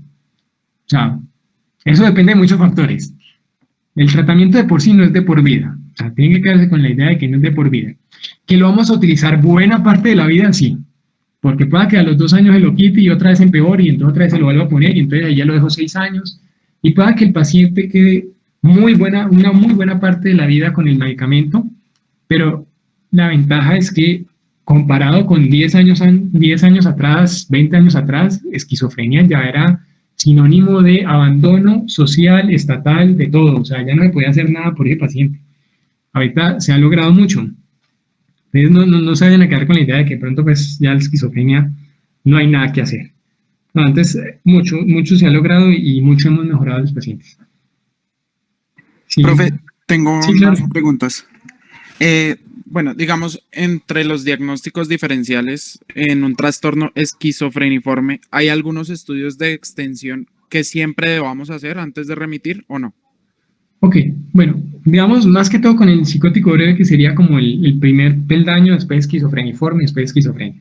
O sea, digamos, ojalá ustedes siempre puedan pedirle, si pueden pedir, o sea, pues yo sé que puede estar en el rural y no van a poder pedir una tomografía, pero la idea es que el estudio básico del paciente psicótico tendría que tener una tomografía, un hemograma, glicemia, TSH, pedirle PDRL, o sea, pedirle VIH y VRL o RPR, buscando que no vaya a ser, porque la sífilis y la del VIH sí psicotiza bastante, ¿ok? O sea, con esos que te di así tan sencillitos, con ese ya puedes ahí como descartar así como lo grande. Con un hemograma te das cuenta si hay deficiencia de vitamina B12. Pues de hecho y te pillas y de pronto hay algún cambio a nivel de la morfología de la célula. ¿Será que es que tiene una infiltración medular? ¿Será que es que de pronto, qué sé yo, tiene ahí compromiso, está pancitopénico? ¿Será que tiene un CA? Bueno, lo que sea. La tomografía te descarta cualquier tipo de neoplasia, sangrados y con eso uno ya queda medianamente tranquilo. O sea, digamos que ese sería como el primer abordaje. Tomografía, hemograma, glicemia, pensando en todas las alteraciones a nivel de los corticoides, bueno, de los corticosteroides endógenos que pueden generar. Por ejemplo, un Cushing te psicotiza bastante, o el simple hecho de utilizar corticosteroides te psicotiza. Son pacientes que están haciendo, por ejemplo, le están haciendo inmunosupresión para iniciarle tratamiento, pues, o para hacerle trasplantes, se psicotizan mucho. Uno en el cancerológico ve mucho paciente psicótico por corticosteroides. Entonces, bueno, entonces con la glicemia te pillas ahí alguna alteración pues ahí metabólica. Y con DRL y VIH te pillas así como las infecciones más graves. Entonces, con esos estudios, creo que ahí ya podrías abarcar bastante. Obviamente no le vamos a pedir que el estudio genético para la mutación, no. Que sería como lo más frecuente que estaría abarcándose. ¿Listo? Listo, profe. Tenía otra pregunta en cuanto a los... Tenía otra pregunta en cuanto a los antipsicóticos atípicos. ¿Nosotros Sí, claro. los usamos? ¿Cómo? ¿Los antipsicóticos atípicos los usamos nosotros? Sí, claro. Risperidona y olanzapina, sí, si ustedes los pueden utilizar. Lo único es que les va a pedir que pongan un diagnóstico para, o sea, uno no, tocaría hacerle el MIPRES. Si el paciente tiene diabetes y le vas a poner risperidona, pues no, eso te lo va a pedir. O sea, si el paciente ya tiene diagnóstico de trastorno psicótico agudo, que es F239, o tiene trastorno psicótico no especificado, F209, ahí puedes formular la risperidona y la olanzapina sin problema. Entonces, la recomendación es, apréndanse muy bien risperidona, olanzapina y haloperidol y empiezan con dosis muy bajas. Y con eso es que lo remiten. O sea, para que no vayan a entrar así como en sustos de, no, o sea, que le pongo risperidona y qué tal que tuerza, qué tal que le dé distonía, qué tal que... No. Entonces usted le pone 1 o 2 miligramos y remite. Lo que sí toca ver es que a veces los pacientes, cuando llegan a urgencias, pueden estar alterados. No necesariamente agresivos, pero sí puede estar muy inquieto porque las voces a cada rato le están diciendo que es una porquería y el paciente ya está muy angustiado, tanto que se quiere quitar la vida. Entonces ahí le vamos a poner algo que actúe rápidamente, que son las benzodiazepinas. O sea, digamos que todo este tratamiento igual pasa para el trastorno afectivo bipolar, igual pasa si un paciente está, digamos, muy descompensado por un trastorno de ansiedad. Los medicamentos, como no van a actuar, el tratamiento curativo no va a actuar rápido, entonces toca hacer algo, digamos, sintomático, que sería con las benzodiazepinas. Pero eso yo ahorita se lo explico con lo del trastorno de ansiedad, o si no, yo creo que también el que les va a hablar de urgencias, creo que Juan Camilo también explica un poquito de eso, ¿listo? Vean que ya nos tomamos las 2 horas. ¡Jue pucha! No es que ahora. Otra pregunta, qué pena. Sí.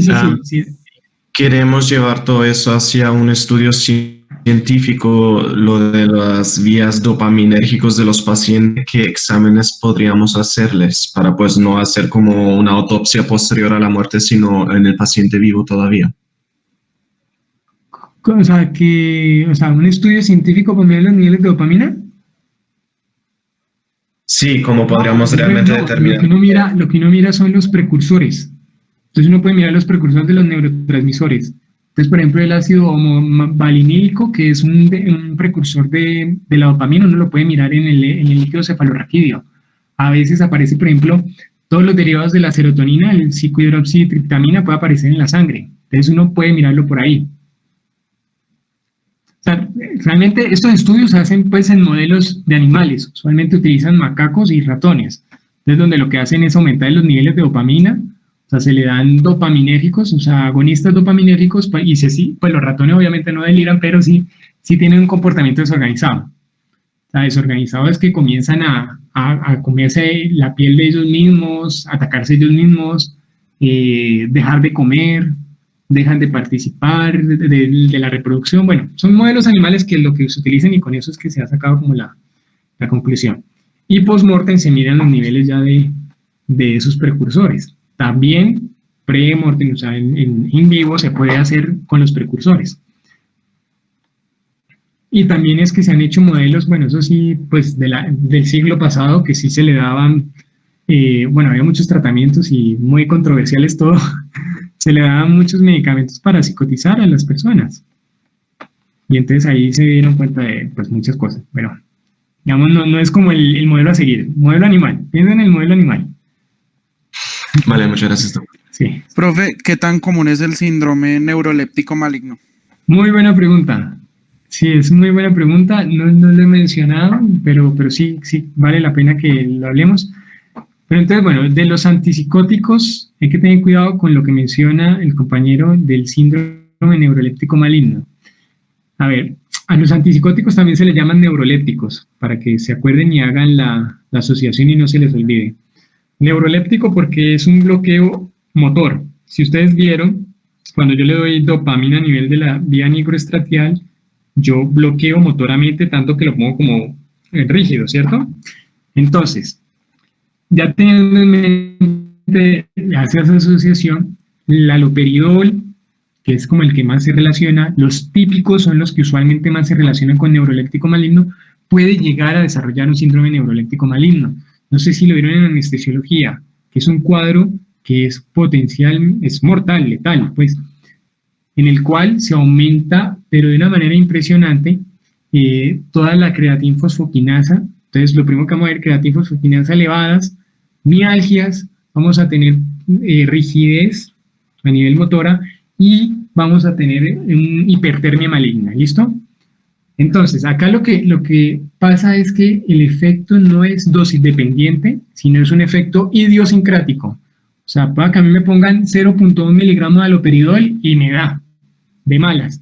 La ventaja es que, por fortuna, es muy raro que se dé. O sea, la prevalencia es como 0.005% de que se dé el neuroléptico maligno. Lo que sí tienen que tener en cuenta es que si uno le pone un antipsicótico a un paciente, independiente de la dosis, y el paciente comienza a quejarse mucho de dolor muscular, lo vemos con fiebre, sin aparente foco, pues yo le pido el creatinfosfoquinasa, perdón, la CPK. Entonces uno mira los niveles de CPK y si están, si están 5 veces más que el límite superior, entonces uno dice, este puede tener el síndrome neuroléptico maligno, entonces lo que hago, primero suspendo antipsicótico, segundo lo mando a la UCI y tercero tiene que venir pues todo el equipo de UCI para ponerle inhibidores de estos del dantroleno y del calcio que aprenden en anestesiología. Eso sí, ya no lo manejamos nosotros. Es buena pregunta. Listo, profe, gracias. Ok, bueno, gracias por la pregunta. Doc, otra pregunta, perdón. Con respecto a, su merced nos comentaba que las personas suelen escuchar voces que les dicen cosas malas sobre sí mismos. ¿Es común que también les digan cosas malas para realizar? O sea, como matar a la gente o hacer cosas así. Sí, de hecho es muy frecuente, pero, o sea, no tanto así como de matar, sino lo que pasa es que son voces de comando. Sí, es muy frecuente que las voces entre ellas comenten lo que hace el paciente. Ah, sí, mírelo tan estúpido, como coge el lápiz, mírelo así. Como también puede hacer dar órdenes de comando. Golpéate, pégate, lánzate, haz tal cosa. Rara vez, pues son voces de comando de que mate al otro, pero puede pasar, claro. Pacientes que estando psicóticos matan personas, sí. Como uno lo ve en las películas, sí, pero no es lo frecuente. O sea, que es lo anecdótico, lo cinematográfico, pero no se queden con la idea de que el esquizofrénico es el violento, agresivo, mejor dicho, el matón, el que debe estar en la cárcel y en la unidad de salud mental. No, para nada. Es una persona que sufre mucho. Gracias. Pues dale. Sí, no, está bien, ya además porque gastamos las 2 horas. Me tiene preocupado es cómo hacemos con trastornos de ansiedad. O sea, la otra clase es a las 9:30. Pero entonces, ¿ustedes quieren descansar? ¿O cómo hacemos? ¿O doy así como las bases rápido? Y igual la presentación, sabía que iba a pasar esto. Entonces, bueno, la presentación de trastornos de ansiedad la hice, o sea, como se pueden dar cuenta, les escribí básicamente el resumen de todo para que, o sea, le escribí ahí bastante letras para que puedan leerlo y con eso sea suficiente. Pero, pues no creo que en 20 minutos lo logre. Entonces, ¿qué hacemos? ¿Intentamos? ¿Miramos a ver así como rápidamente o 5 minutos de descanso y seguimos? Doki, ¿no hay forma de reprogramar la clase? O sea, por mí no hay problema. O sea, yo la puedo reprogramar por mí, pero tocaría aquí entre nos, porque, o sea, no sé cómo es el horario de ustedes y no sé cómo está la programación para mañana. O sea, ¿ustedes qué tienen hoy en la tarde?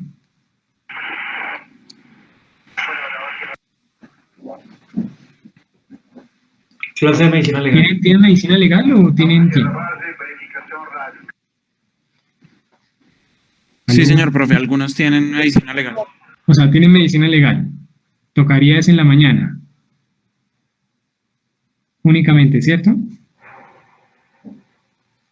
O cuadrar de pronto el miércoles en la tarde, mirar de pronto. Ok, mañana, ¿qué tienen en la mañana? Se supone que actividad con los profes que nos asignaron, pero, por ejemplo, mi profe no nos ha dicho nada. No ha dicho nada, ok. ¿Algún profesor se ha manifestado o no? Nadie.